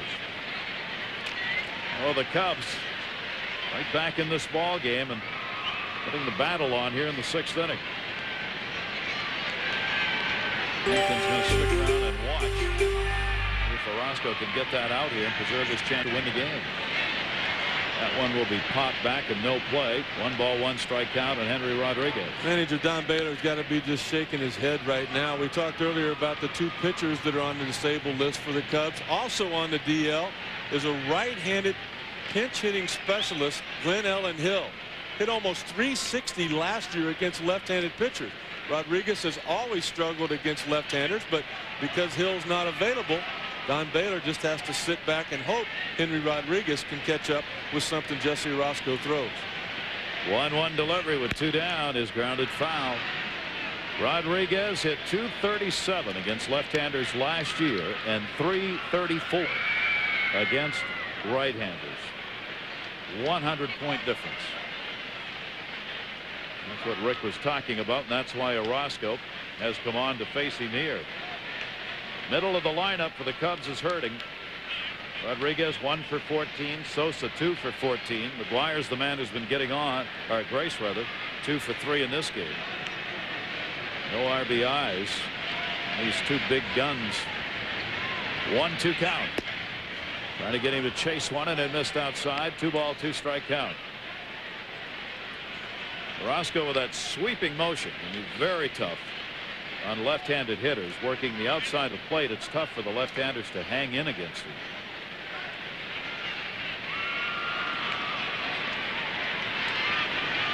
Two and 2 with 2 away. Rodriguez got a base hit into right field. He comes through. Grace will make the turn. Davis will get it back in, and Orosco could not get Rodriguez. And the Cubs, with 2 down and trailing by 2, now have 2 on. Well, I'm just a little bit surprised that Tony La Russa does not have a right-handed reliever up to come in and face Shane Andrews right now. The next 3 hitters all right-handed for the Chicago Cubs. Orosco just getting the breaking ball a little too close to Rodriguez. Look at it right there, pretty much down the middle. Matheny wanting that ball well off the plate, sitting out there. Location struggling for Orosco. And it looks like he's going to stay in to face the right-handed hitting Shane Andrews. A real dangerous situation for Orosco with Andrews having power. Runners at first and third, 2 down, a 5-3 St. Louis lead. Each team now has 7 hits. A double for Andrews in 2 at-bats, and Orosco up high. Andrews just struggled so much last year through injuries, as Henkin just wants this inning over. It's hard to look at his numbers last year and really know, because he hit just .231 off left-handers and a league low .183 off right-handers. 1-0 count. Got him, and the bases are loaded. Jesse Orosco clipped him. And the bases are full with 2 down here in the 6th inning for the Cubs. Andrews is just going to take the outside corner away from Orozco. He knows he doesn't throw that hard anymore. Gets caught diving right there. And now there's a right-hander up. Heathcliff Slocum getting it going as quick as he can. The left-hander down there, the phenom Rick Ankiel, has been throwing for a while. He should be about ready. He's ready, but you saw how quickly Heathcliff Slocum started to throw, because he's not. And now Jesse Orozco will face Damon Buford. Buford 245 off left-handers last year, 241 off right-handers. And ball one. Damon Buford. So Orozco has come on, given up the single to Rodriguez and hit Andrews. He's responsible for those two base runners. Grace at third, the responsibility of Henkin, the starter. St. Louis with a 2-run lead in jeopardy right here. Orozco deals and doesn't get the call. He thought he had the corner. 2 ball, no strike count, and no place to put Buford. Mark Grace, who had a single. Rodriguez came on, a single off Orozco, and Andrews hit by a pitch. Cubs trying to battle back. Henkin watching. 2-0 delivery. Inside corner, strike, 2-1. And that's the way Orozco has got to pitch right now at this point in his career. 2-0. He's still got to throw a breaking ball. Hitter's sitting on that fastball. If Orozco throws it, he just doesn't have enough velocity to get away with it anymore. A 2-0 breaking ball, and the crafty left-hander still with the ability to throw it for a strike. Left-handers are always crafty, aren't they? Whatever happened to right-handers? How come right-handers are never crafty? I don't know why that works, but I tell you what, if you can throw strikes and you're left-handed, call your local general manager. 2-1 the count, bases loaded, 2 down, and Buford pops it up behind second base. Renteria has got it, and Orozco and the Cardinals get out of the inning. No one more happier than Pat Henkin, who's got a chance to win this game. 5-3 Cardinals, bottom of the 6th inning. Things starting to get exciting around here. Cubs get the tying and go-ahead run on base. Jesse Orozco, after throwing a 2-0 breaking ball for a strike with the bases loaded. Look at that reaction right there. After all these years, 4 decades of doing this, that burning desire still there for Jesse Orozco, and nobody happier than Pat Henkin, because he knows that he's in line to pick up the win here tonight. Now the Cubs will go to the bullpen and bring on the veteran Mark Guthrie, 34-year-old left-hander. As we go to the bottom half of the 6th inning, it'll be Matheny, then the pitcher, and Vina due up. Matheny's had a walk and reached on an error. There you see Mark Guthrie's numbers. And a towering pop-up on the first pitch to second base. Young. He's got it. Matheny's out of there, and there's one away. Talked about the 3 home runs hit by the Cardinals in the opener here. This end, Sean Dunston had one of them. Tony La Russa pulling all of the right strings Monday. When Mark McGwire went down, he pulled Craig Paquette's name out of the hat, put him at first base. His first at bat, a 3-run homer. He needed a pinch hitter later on in the ball game. Selected Sean Dunston. Same result, another home run. So Dunston is on as the pinch hitter for Jesse Orozco. Came on and worked for the final out, giving up a single to hit batter, but got in that third of an inning enough to protect the lead. And then Orozco's out of there. Dunston, the pinch hitter. Mark Guthrie with 1 down. And Dunston takes it inside for a ball. 5-3 Cardinal lead. Obviously wanting to add to it here. Sean Dunston, well, that one hit, the home run, in his only at bat as a pinch hitter.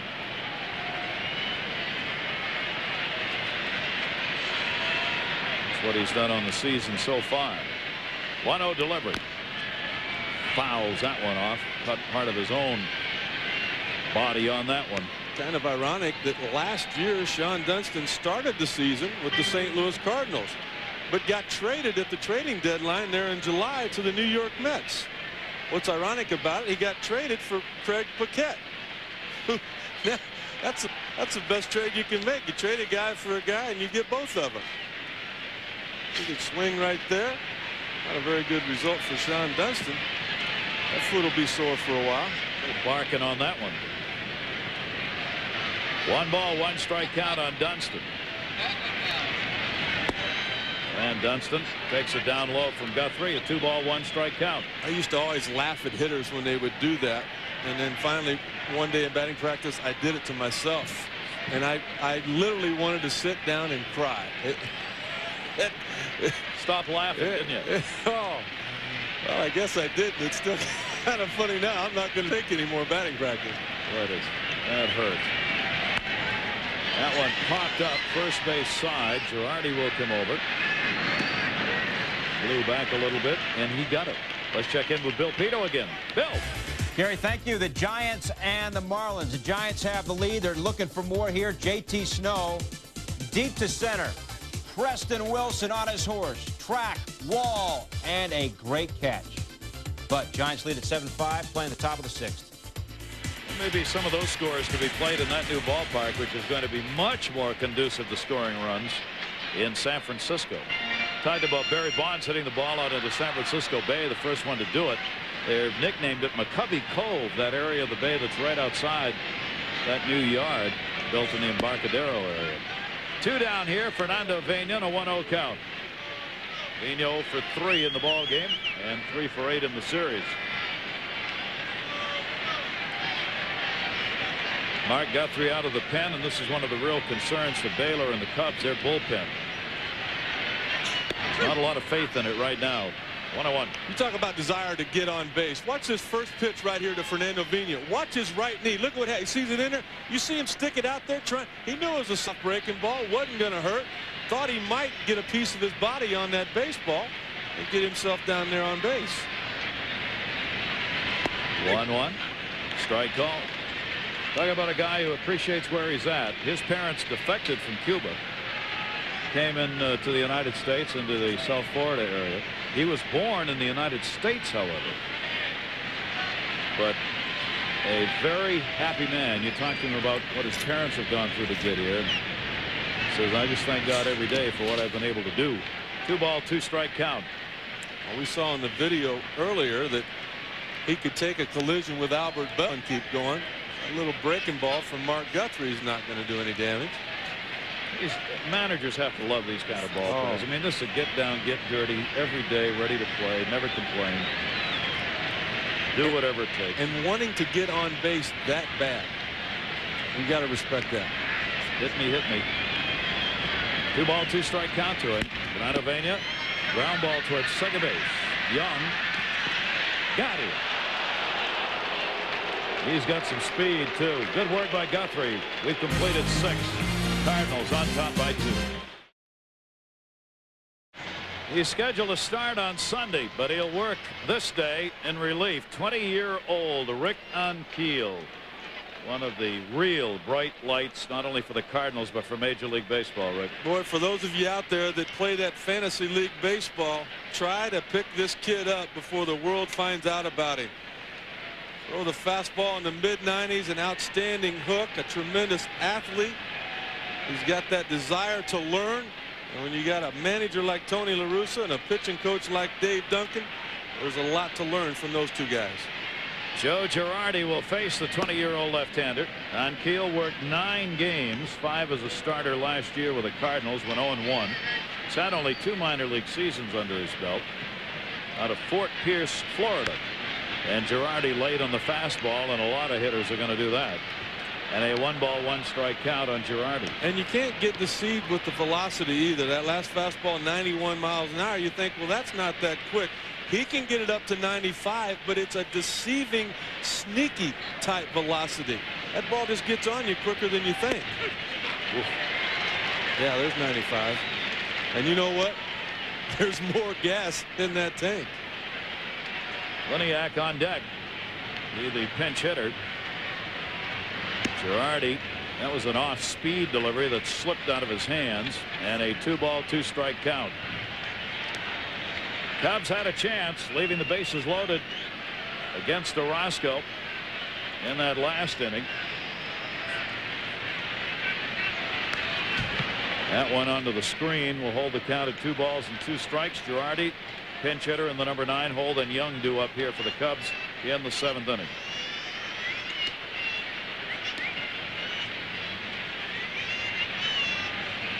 Veteran Joe Girardi, 0 for 2, was hit into a double play in this game and got jammed.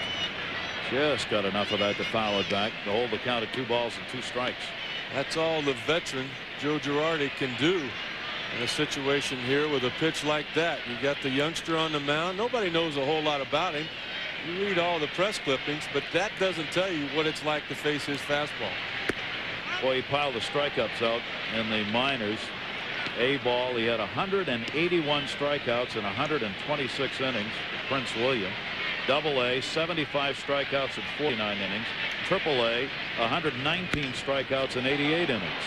Girardi gives it a ride, left center. Edmonds will haul that one in. And Girardi's retired, 1 down in the 7th inning.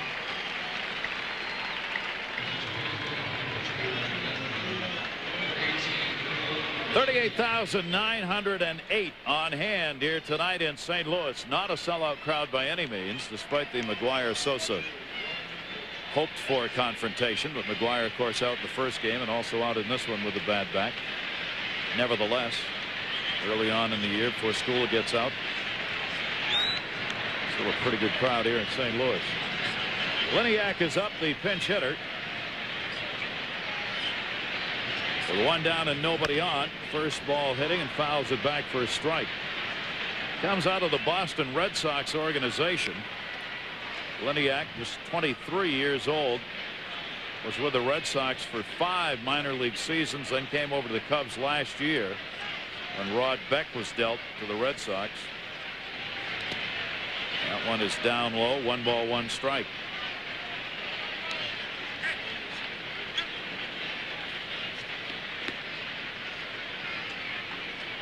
Liniak actually pinch hitting for a guy he was traded with coming over to the Cubs. Mark Guthrie also part of that deal. 1-1. And he comes inside on you. You haven't got a chance. Well, that's another thing you got to like about this kid. He's not afraid to do it, and he knows how to do it. How do you teach a youngster to pitch inside like that? You got to pitch past the hitter. And set him up for 1 away. See you later. And there are 2 down. Want to remind you, National Hockey League action coming your way Friday night on a battle for the playoff spots in the Eastern Conference. The Pittsburgh Penguins will take on the Buffalo Sabres. ESPN and ABC exclusive networks for the NHL and the Stanley Cup playoffs. Game really matters. Penguins, Sabres, Hurricanes, and Canadiens fighting. 4 teams for the final 2 spots and not many points separated. Friday night from Buffalo. Eric Young, 1-0 count.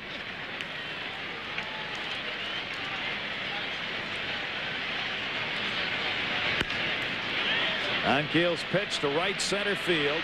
And Davis reached, and Edmonds picks it up. Base hit. Davis made the dive for it. Jim Edmonds got out of the way, and the ball skipped away for a single for Eric Young.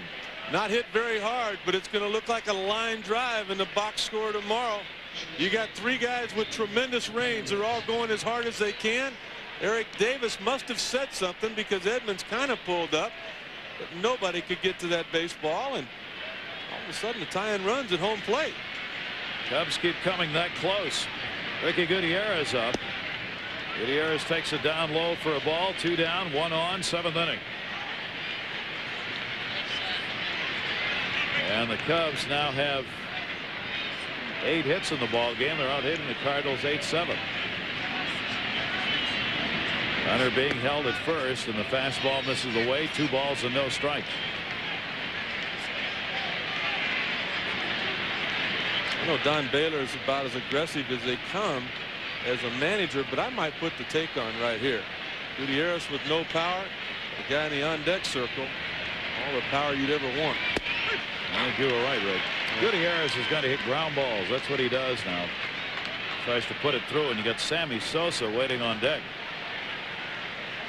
Means Gutierrez is going to see a lot of pitches to hit. If he stays in that part of the order. great position to be in, isn't it? Here's the 2-1 delivery to him up high. On Keel wants this hitter right here, but he's fallen behind 3 balls and 1 strike. Not even take again. Well, I don't know that Don Baylor will put the take on, but he's going to instruct his hitter, make sure it's exactly what you're looking for. I think deep down Don Baylor might want him to take, but you can't put it on here. Didn't have to. On Keel's worked himself into a jam with 2 down. Young will get down to second base. The walk given up, Gutierrez. And here comes Sammy Sosa, and Dave Duncan's on his way to mound. Well, Duncan's just going to remind his young left-hander that you've got to pitch past the hitter. I mentioned that just a little while ago. You teach young guys to pitch inside. If you've got Mark McGwire at home plate and you see him standing there and you got to throw a fastball in, you're in trouble. Because if you don't get it in, he's going to hit it out of the park. If you get it too far in, he might come out and beat you up. But if you picture like a little left-handed hitter in there and you're going to throw a fastball away, in essence, it's exactly the same pitch. But in your mind, you've got to get past that hitter, as Ankiel has to do here with Sammy Sosa. Just you and the catcher make the pitches and hope you get the results. Sammy Sosa, 2 down. Cardinals up by 2. 2-1. Strike 1. Sosa last year, .313 off left-handers. He had 18 home runs off lefties, 45 off right-handers. He had about 4 times as many at-bats against right-handers as left-handers. 0-1 delivery by Ankiel, way up high. 1 ball, 1 strike. You've got Mark Grace, the on-deck batter, right there. You haven't got much wriggle room here.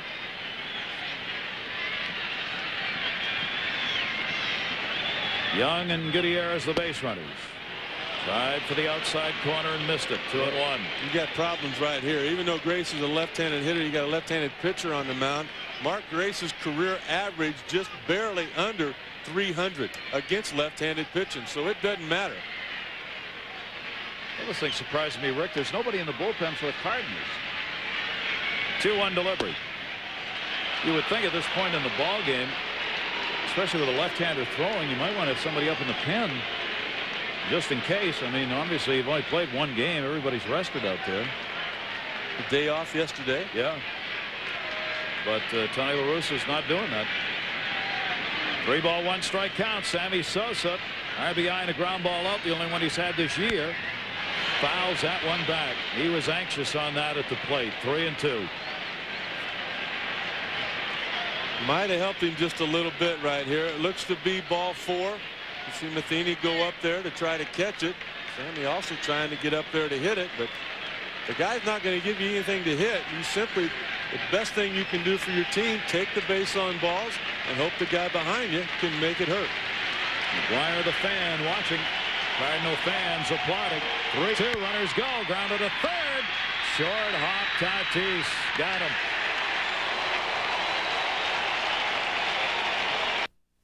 Runs a base hit, 2 left on, 7th inning stretch time from St. Louis.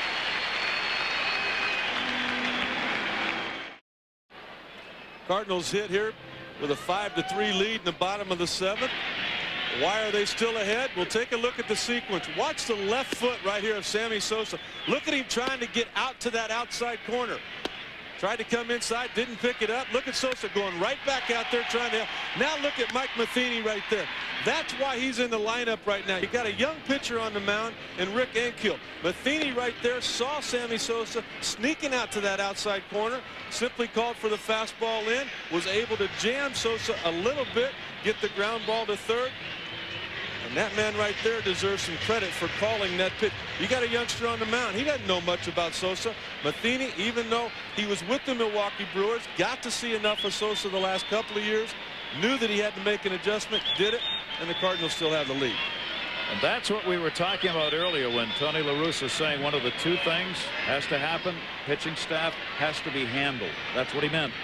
He meant getting the guys to learn how to pitch situational baseball. And that was one of them for Ankiel, the 20-year-old, a lesson learned. And he told me that Matheny was in the game because of his fingers. Not because of him swinging the bat, because of the way he calls the game. A great job right there in the top of the 7th. Brian Williams, the new pitcher, facing Edgar Renteria. That one is fouled off his foot. Renteria's had a 1 for 3 in the ball game with a double and a run scored in the first inning. And he felt that one. Brian Williams coming over from Houston on the mound for the Cubs. He's always had a good arm. He's got a pad down there on the inside part of his ankle there. And that thing came in handy. It still hurt a little bit, but it would have hurt a lot more without that cushion. Obviously, Renteria tends to do that from time to time, protecting himself. 1 ball, 1 strike count on Renteria. 5-3, bottom of the 7th inning. Cardinals leading right off the end of the bat. For St. Louis, the RBIs. Tatis has had 1. Jim Edmonds has had 3, including a 2-run homer. Langford has had a solo shot in this game.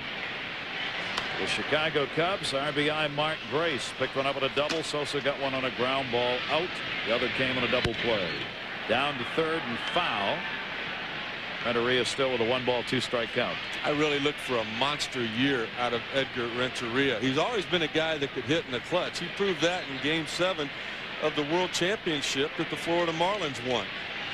Always right around 300 with runners in scoring position. He's healthy this year. Legs were giving him a little bit of a problem last year in the early going. They got better in the second half, and he is good to go for year 2000. He's only 24 years old, and that's a base hit. So Edgar Renteria picks up the single to lead off the bottom of the 7th inning, and we'll check in again with Bill Pito. Bill. All right, Gary, updating the Brewers and Reds. Jeremy Burnitz is at the plate. Milwaukee's up by 2. Dante Bichette in right's had some adventures out there tonight, but here to the plate, Marquise Grissom, a situation. Outer safe. He is out. Redzo with 2 on in the bottom of the 7th. They're trailing by 2. A heck of a throw right there. On the money. Here is Ray Langford at the plate. Throw over with Renteria. Langford's had a 2 for 3 ball game and an RBI single and a home run and has struck out. 2 for 7 on the year.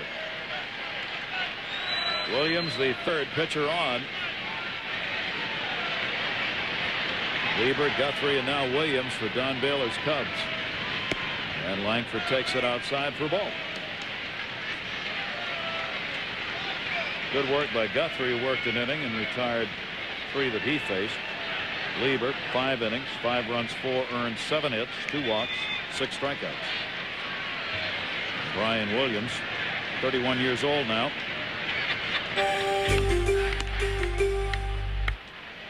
To 9, Edgar Renteria. He needs to do that. He also, when he decides to go to home plate, needs to get the ball there as quick as he can. In Monday's game, St. Louis Cardinals stole 4 bases, and that's going to go against the stats of Joe Girardi, but Joe Girardi had no chance to throw any of those 4 guys out. Renteria 37 stolen bases last year. Center field, high, deep. Warning track and hauled in by Buford, and that'll hold the runner back over at first base. Just missed on that one. This is part of that defense we talked about when the Cubs acquired Damon Buford. Renteria is tagging up right there. That ball is almost to the warning track in left center. He's got a great view at the throw. Buford's throw is not on line to second base. He's going to keep going. Buford not only made a strong throw, but right on the bag, and Renteria's got to stay at first. That keeps him out of scoring position with 1 down. The way the Cubs have been going, they've been that close to getting a lead or tying this game up. So these are important late ball game, late inning runs here that the Cardinals would like to tack on. Renteria, pretty good lead. And Williams will step off. What the Cubs have got to be careful of, though, is the long ball. This is a tremendously balanced lineup from top to bottom with the Cardinals. 1 to 7, they can go with anybody when Big Mac's healthy. Pitch out. Renteria not going. Ball 1 to Fernando Tatis. Tatis has doubled RBI, reached on an error. He's scored twice in the game. And boy, he's got power. Well, you just called for the pitch out. If you're St. Louis, are you thinking there's no way they'll do it again? Maybe a good time to run? We'll see. Not going. Breaking ball misses outside, 2-0. Tatis 34 home runs and 107 RBIs. One of the things that amazed me is he struck out 128 times, but he was 5th in the league in most pitches seen at the plate. He takes a lot of pitches. And you don't really realize that because when he swings, he's got one of those big cuts. And looks like he's a free swinger when you watch him wail away, but he's got a pretty good eye up there. 82 base on balls last year, 107 RBIs to go along with 104 runs scored.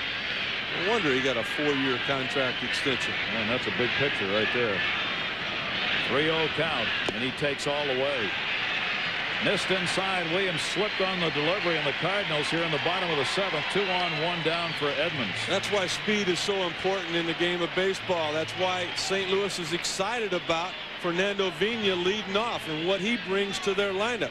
That base on balls more because of the speed of Renteria than the power of Tatis.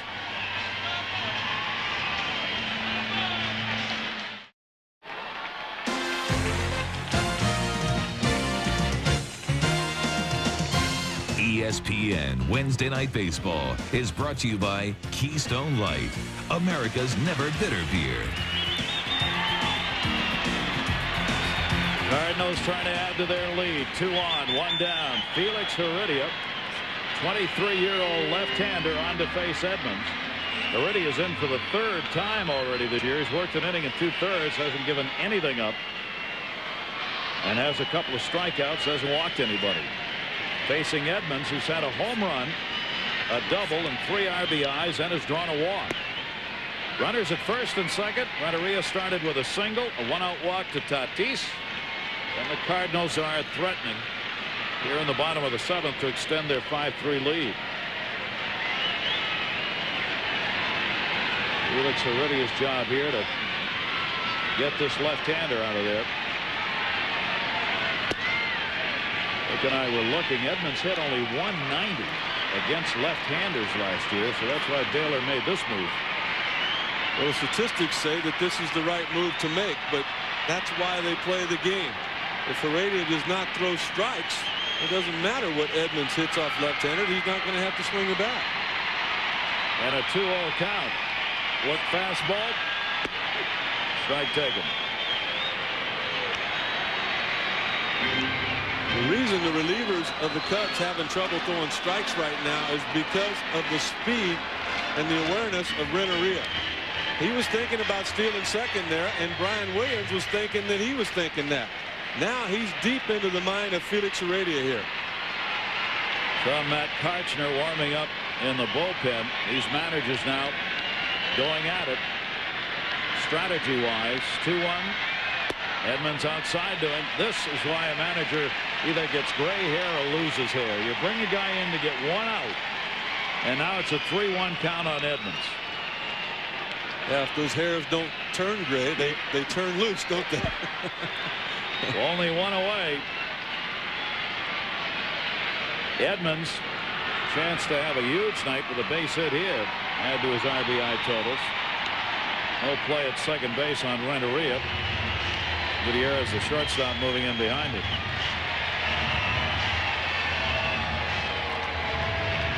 Tatis watching all the action from first. Well, he's hoping that Renteria takes off because he's going to go right behind him. Might pick himself up a stolen base. Got good speed on the base pass here in Renteria and Tatis. 3-1 count. Edmonds waiting. And he walked him, and the bases are loaded.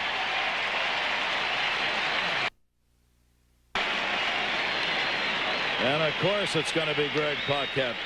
Well, last year Tony La Russa understands what Don Baylor is going through now and what he's doing right now. La Russa last year led Major League Baseball with 454 pitching changes. The way things are going, Baylor may do that this year. Well, if Greg Paquette delivers here, Tony La Russa's out as manager, and Mark McGwire will take over as skipper of the Cardinals.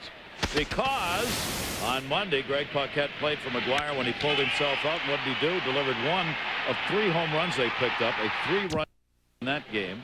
McGuire's out again tonight, saying not quite ready. So, of course, with the bases loaded, 7th inning, who's coming up?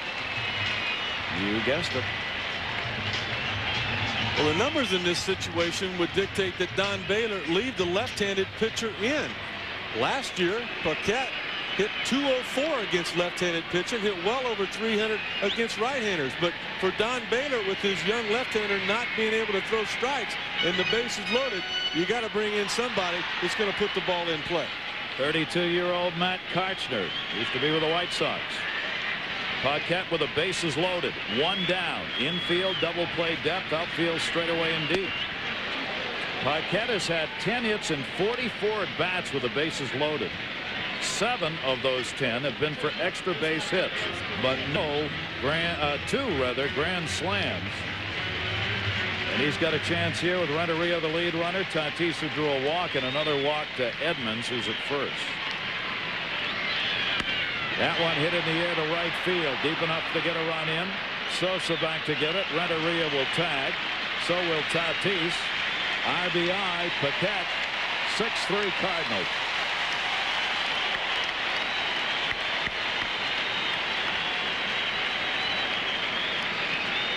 So Greg Paquette delivers an important run here in the 7th inning. Just a piece of professional hitting right there. He gets the breaking ball up. He just simply flips it to the outfield, knowing that the speedy Renteria has plenty of time to score.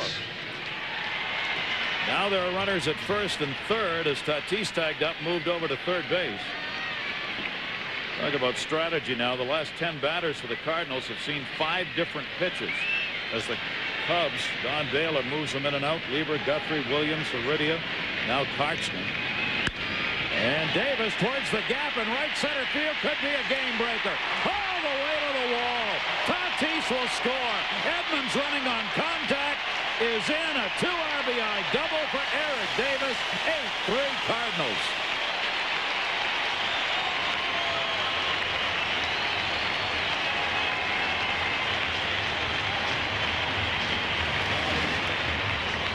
In Monday's ball game, Don Baylor had to sit back and watch 5 guys get walked by his pitching. It's been 4 guys tonight, and 2 of them just scored courtesy of a double off the bat of Eric Davis. Nothing anybody can do in the outfield. Ball hit perfectly between them. People off and running, and Eric Davis standing on second base. 2 of those runs charged to Brian Williams, who gave up a single and a walk. One of them goes to Heredia, walked the only batter he faced. J.D. Drew is on his way out, and Davis will get a hand as he comes out of the game.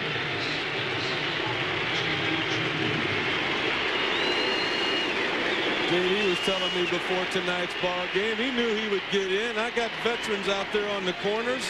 They might need a break from time to time, and I'd be happy to give it to them. There is Williams, who started this inning out with 2 of the 3 getting on, including that walk he gave up to Tatis and came out.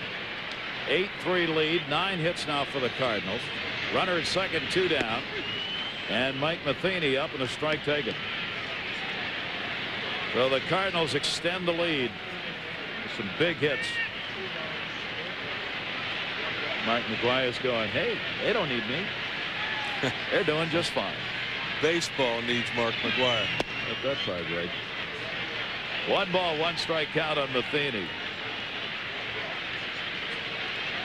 They're waiting out there in Big Mac land, where he's drilled a few baseballs here over the last couple of years. Right there where that 7-0 went. He'll be back in the lineup tomorrow. Foul back. I think an important note, though, we talked about it at the top, talking about McGuire. He came here July 31 in '97. He has hit 159 home runs in 379 games with the Cardinals. Their record, 181 and 198, a losing record. In the end, what matters is wins. They've added that countdown out there for the home run chase over Hank Aaron at 755, and McGuire, they'll move him up as he moves along this year, chasing Jimmy Fox right now. Big Mac wasn't real happy about that either. Thought it took away from the team. 1-2 delivered. Yeah, I understand what he's saying about that. But as you said, baseball needs it. Right now, baseball is thriving on the long ball. It's clearly McGuire sells a ton of tickets. Sosa, Griffey, him. The big long ball hitters. 2-2. And a grounder up the middle. Seeing a single base hit. Eric Davis will score. 9-3 Cardinals, an RBI for Mike Matheny.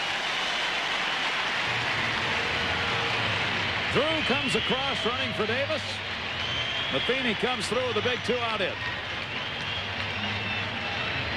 Just a little icing on the cake here for the night of Mike Matheny. We talked about what a good job he's doing behind home plate, calling pitches. Now the 2-out single picks up a little bit more insurance for Tony La Russa's team. And Kratchner's pitch to Rick Ankiel, the pitcher. Through to right field. Off the top of the wall. Rebounds back to center. Matheny will score. Ankiel hasn't got enough gas to try to go home. He'll get a triple.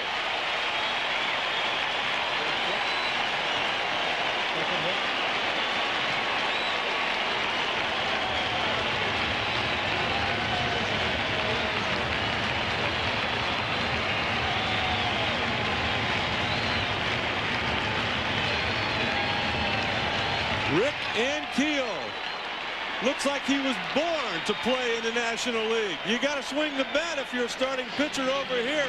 Not only did he do it, but he's doing it pretty well. He was 1 for 10 coming into that at bat. First RBI ever. There'll be many, many more to come. A 10-3 lead, and Carson will take one for the club. Trying to get a final out. He'll cover. Grace the tip. Ooh, close play at first base. Vina. The Cardinals bat around in the 7th inning and take a 10-3 lead.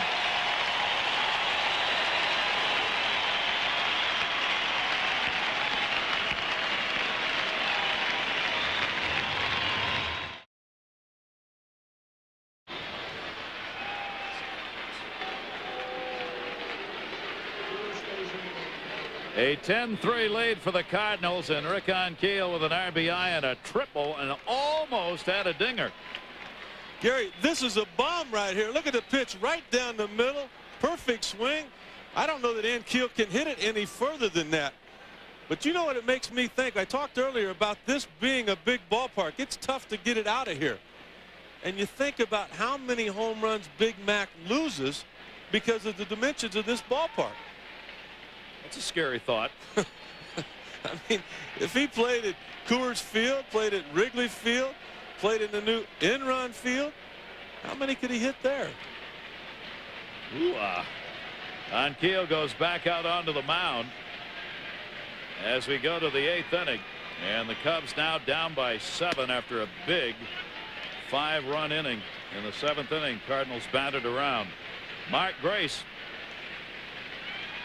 what he's done in this ball game. And J.D. Drew will stay in the ball game and play in right field with Eric Davis out of there.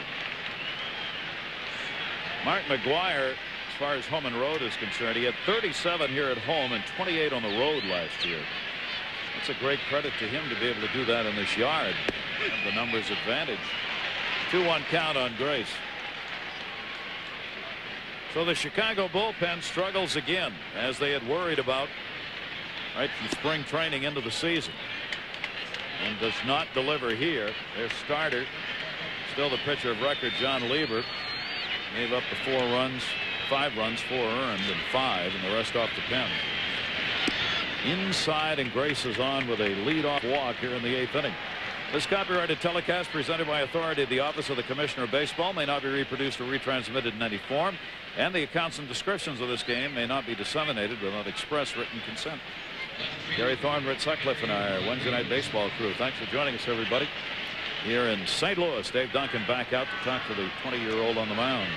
Gary, we talked about Mark Grace leading Major League Baseball in hits in the decade, also doubles. Another category he led Major League Baseball in during the 90s.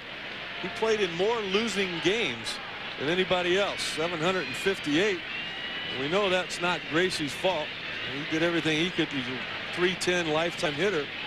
But if the Cubs do not get some of these problems figured out in the bullpen, that trend for Mark Grace is going to continue. I hate to say it for any club, especially for Don Baylor, first-year managing there, but this is going to be a long year for the Chicago Cubs. Their bullpen right now has an ERA of 8.78 so far this season, and 13 in the third innings work. And there's not a whole lot of hope that's going to get a whole lot better. Wayne House in the bullpen for the Cardinals, who gives some guys some work here in this game. Montiel's scheduled to start Sunday, so we'll try and work through this inning. Henry Rodriguez up, and the pitch is inside, and a 2-ball no strike count. Well, in fairness to the Cubs ball club, this team really needs to get home. They were in Arizona for 6 weeks. They went to Japan for a week.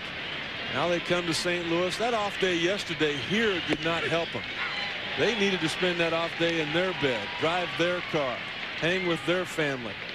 But no, they play again tomorrow here in St. Louis, and then they got to go to Cincinnati and run into Griffey Jr.'s ball club. A brutal start schedule-wise for the Chicago Cubs. I mean, and Rick, as you well know, once they do get home, they're going to move in. I mean, they haven't even got their stuff put away yet. It was shipped up from spring training. It's sitting in boxes wherever they have had it delivered. So all that's got to be done when they get home. First homestand, you just spend getting settled. 2-2, great. Oh, what an off-speed pitch. Rodriguez is out of there. What you got for us, Bill Pito? All right, Gary, here we go for Uguet Urbina. Last year led the league in saves with 41.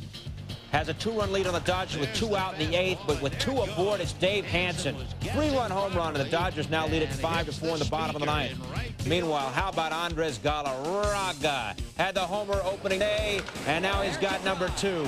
No question about that. A 3-run shot puts the Braves up by 1. What a great story. To me, that's the best story in all of baseball right now. The big cat bringing that smile back to baseball. Man, oh man. Shane Andrews up. Runner on at first is Grace. I remember at the end of last year talking with Bobby Cox about Galarraga. At one point in the last month of the year, they thought maybe Galarraga had a chance to come back. That's how far and quickly he progressed, but they did not want to take that chance. He would not have been 100%, so they did not bring him back, waited it out. Boy, it looks like that's going to pay off big time. So hard to believe that he could come back. First of all, he's 40 years old. You take anybody out of baseball for a year and try to come back. And then the worst of all, we're talking about cancer. Yeah. Andrews. Atom ball. Drew's got it. 2 down.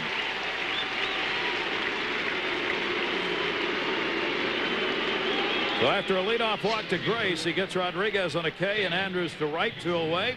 And Buford coming up for the Cubs here in the 8th inning. There's a checking in the bullpen. See if he's ready or not. Currently he is. Wainwright has been warming up. 10-3 score with the Cardinals on top. Fastball up high to Damon Buford. Matt Morris could be a huge differential for these Cardinals if he can get back. He's scheduled to work in the minors, simulated games. That one left field way back, and around that foul pole. Foul ball. They hope perhaps Morris will be back here in the 2nd month of the season. Could be the ace of the staff. 1 ball, 1 strike count. Cardinals last year pitching staff devastated early, never got to regroup. I tell you what, the way Darryl Kyle threw on Monday, they might have a few aces on this Cardinals staff. He reestablished that fastball. His breaking ball is back that he lost at Coors Field. Dennis, of course, is back. Saw him over there in the dugout. Hinkin looks to pick up his first win of the year. Dave Veers acquired to hopefully solve the closer problem. And down, got that one, popped it up. Buford's pop up to second base. Vigna's there, and Vigna's got it. Gronkill works his way out of that one after giving up a leadoff walk. We go to the bottom half of the 8th inning. Cardinals 10-3. Well, the Cardinals have the 10-3 lead and are beating up on the Chicago bullpen. You're always looking for a little help when it comes to the pitching department. So maybe for Chicago Cubs, you look back a little bit. 1984, this guy was throwing pretty well for the Cubs at that point in time at Wrigley. Pretty good breaking ball, good fastball. He worked on the outside corner, could hit a little bit, had 4 home runs, we understand, in his career, so probably wouldn't hurt him there. What do you think, Sutcliffe? Huh? What do you think? I'm just surprised those tapes are still around. I figured they'd be old and yellow by now. Well, we had to go back and have them digitalized, but we were able to recover them from that archive down I'm glad they don't have a camera down there in the Cubs dugout. Don Baylor might be looking for me after the game. I told him I'm your agent now, so I want to talk to him. Oh, those days are over. I think we're going to have to hold out for a while, though. You may be worth for in a couple of weeks. You know, the thing that jumps out to me about tonight's ball game is the terrific job that the general manager of the St. Louis Cardinals has done with this club. Walt Jocketty. Mark McGwire called him over the winter to thank him and congratulate him on what he had done with the 3 pitchers he brought in. We've talked about them a lot. But you're able to go out and add a center fielder like Jim Edmonds. The guy today, Pat Hinken, they didn't give up a whole lot for him. Basically a backup catcher, a fringe left-handed reliever, Lance Painter. They might find themselves with a pretty good pitching staff and a good ball club. Agree with you. Hit hard down to third by Edgar Renteria. Andrews is up with it, makes the play, and Renteria on 1 pitch is retired here in the bottom half of the 8th inning. Baseball tonight's going to be coming along. Big day of action today. You'll get all the highlights, all the scores coming up, including Griffey in Cincinnati looking to get in the hit column. Dodgers 10-4 wins, 2 consecutive days, and Chuck Finley making a start for Cleveland, all coming up. Lucido Polanco is going to be the pinch hitter for Langford. Langford out of the ball game with a single and a home run in 4 at-bats. Run scored and an RBI. Lucido Polanco here against Danny Young on for the Chicago Cubs. You look at the list. You're talking about the Cardinal changes, Rick. I mean, that's a lot of people. Edmonds, Vigna, Kyle, Bennis, Henkin, Orozco, Veras, James, Matheny. A lot of new people, a lot more I think than people realize on that Cardinal bench. This is a different ball club.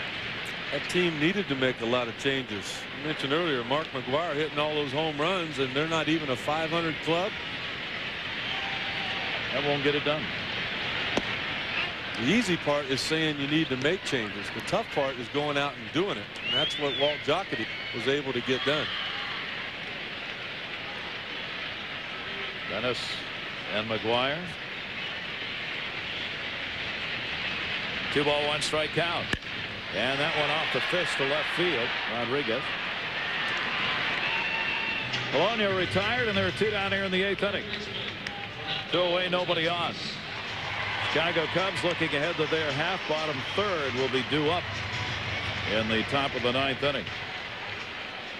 I really like the bench that the Cardinals have assembled as well. We've seen J.D. Drew, Thomas Howard, a switch hitter, come off and get you a hit anytime you need it. Sean Dunston, Craig Paquette normally on the bench. Eli Marrero, of course, Polanco there. There's some guys that can do a lot of things for Tony La Russa when needed. Howard, Dunston. Dunston standing on the right there. 1-0 count. Tatis up. Fernando Tatis takes it up high. Tatis, he's come across the plate 3 times, having reached on a double, an error, and a walk. Mike was talking about all the runs he scored last year. He's at it again. 2-0 delivery to him, and Young misses down low with it.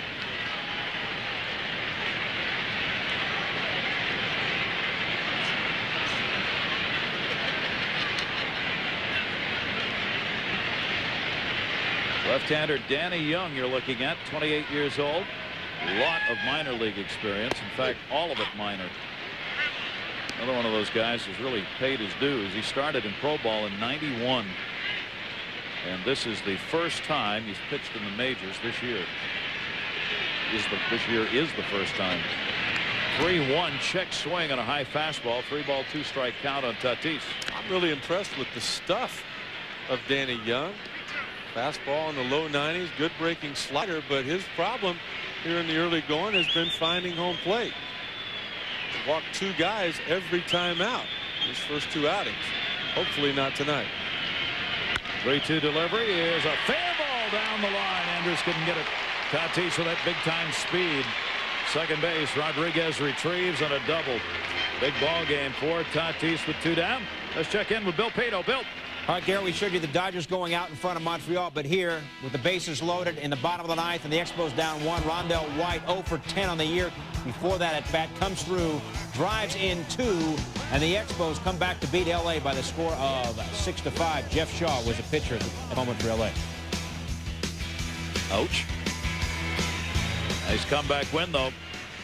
How about Montreal? They went right up to opening day, the morning of opening day, without a broadcast outlet on either radio or TV in neither French nor English. They came up with a French radio contract. That's all they have. They have no television coverage of the Montreal Expos. That's amazing. And no English radio. Just French radio. That's what they got. Jim Edmonds up. Runner at second base. 9 extra base hits for the Cardinals. 6 doubles, a triple, and 2 home runs. And Edmonds has contributed with a double and a homer. 2-run shot in the first inning of John Lever, the starter and pitcher of record for the Cubs. Pat Henkin, the pitcher of record, the starter for St. Louis. 0-2, 2 down. Left field. Rodriguez. And that will do it. Cubs will get a final chance at it. We go to the 9th inning with the Cardinals leading 10-3.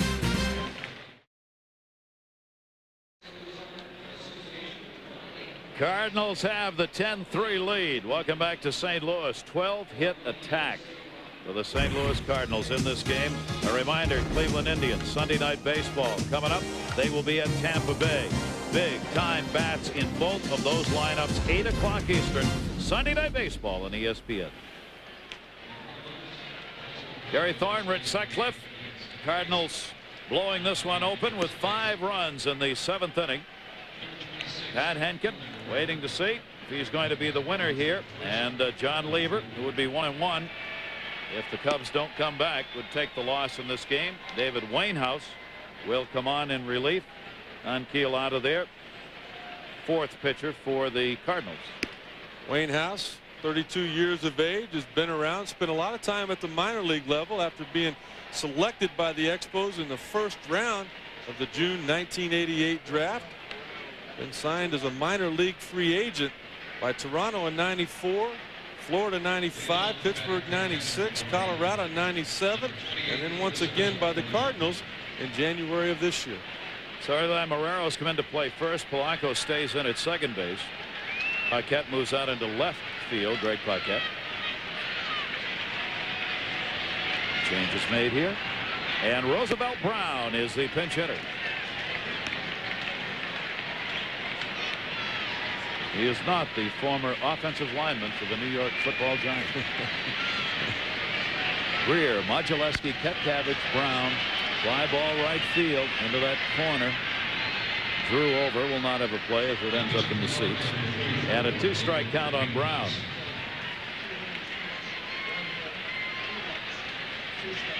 Keel worked a couple of innings, giving up a hit, walked 2, struck out 1. Getting his throwing in actually today out of the bullpen.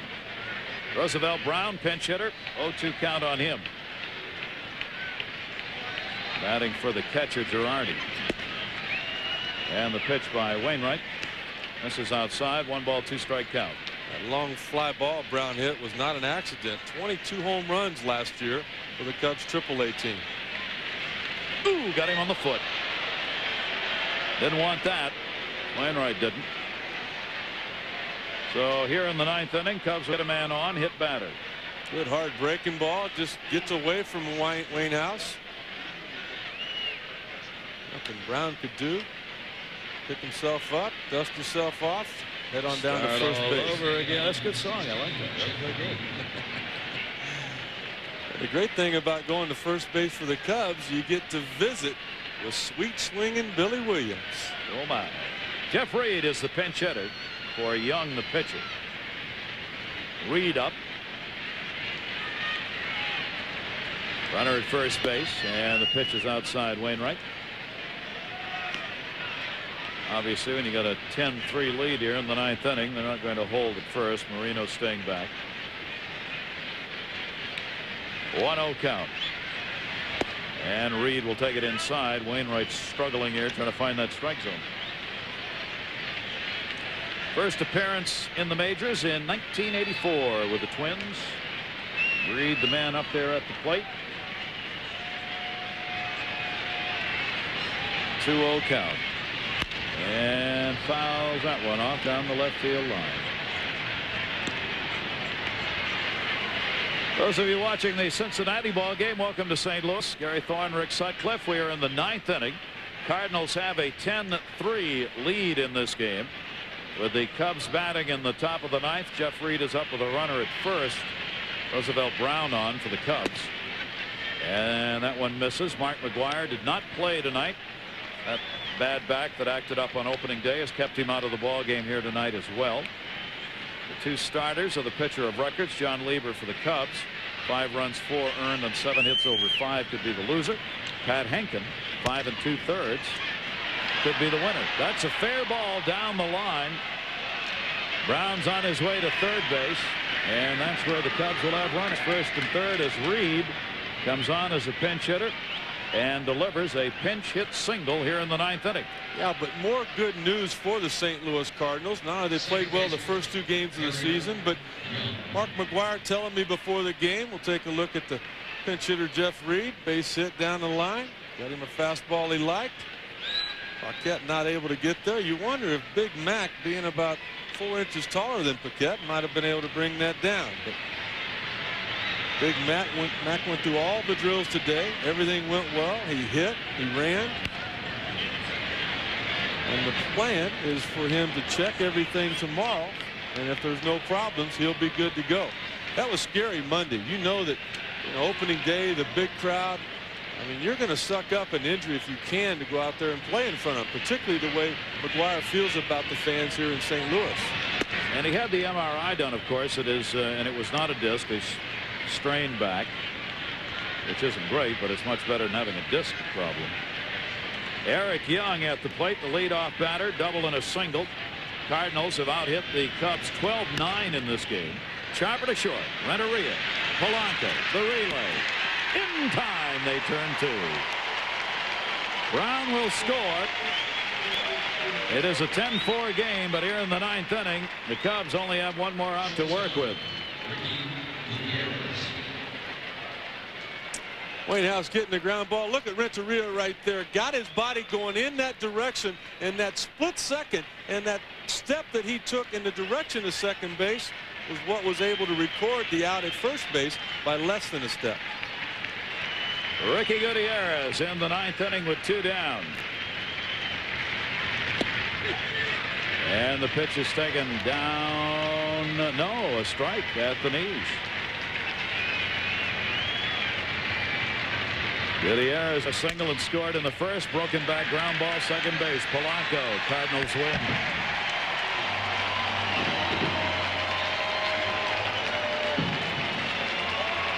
Cardinals win it by a score of 10-3. There's the final, out hitting the Cubs 12-9. Don't forget baseball tonight. Kyle Rabbits and company. They are coming up next with all the day's highlights. This has been a presentation of ESPN, the worldwide leader in sports. For more, log on to ESPN.com, part of the Go Network, go.com.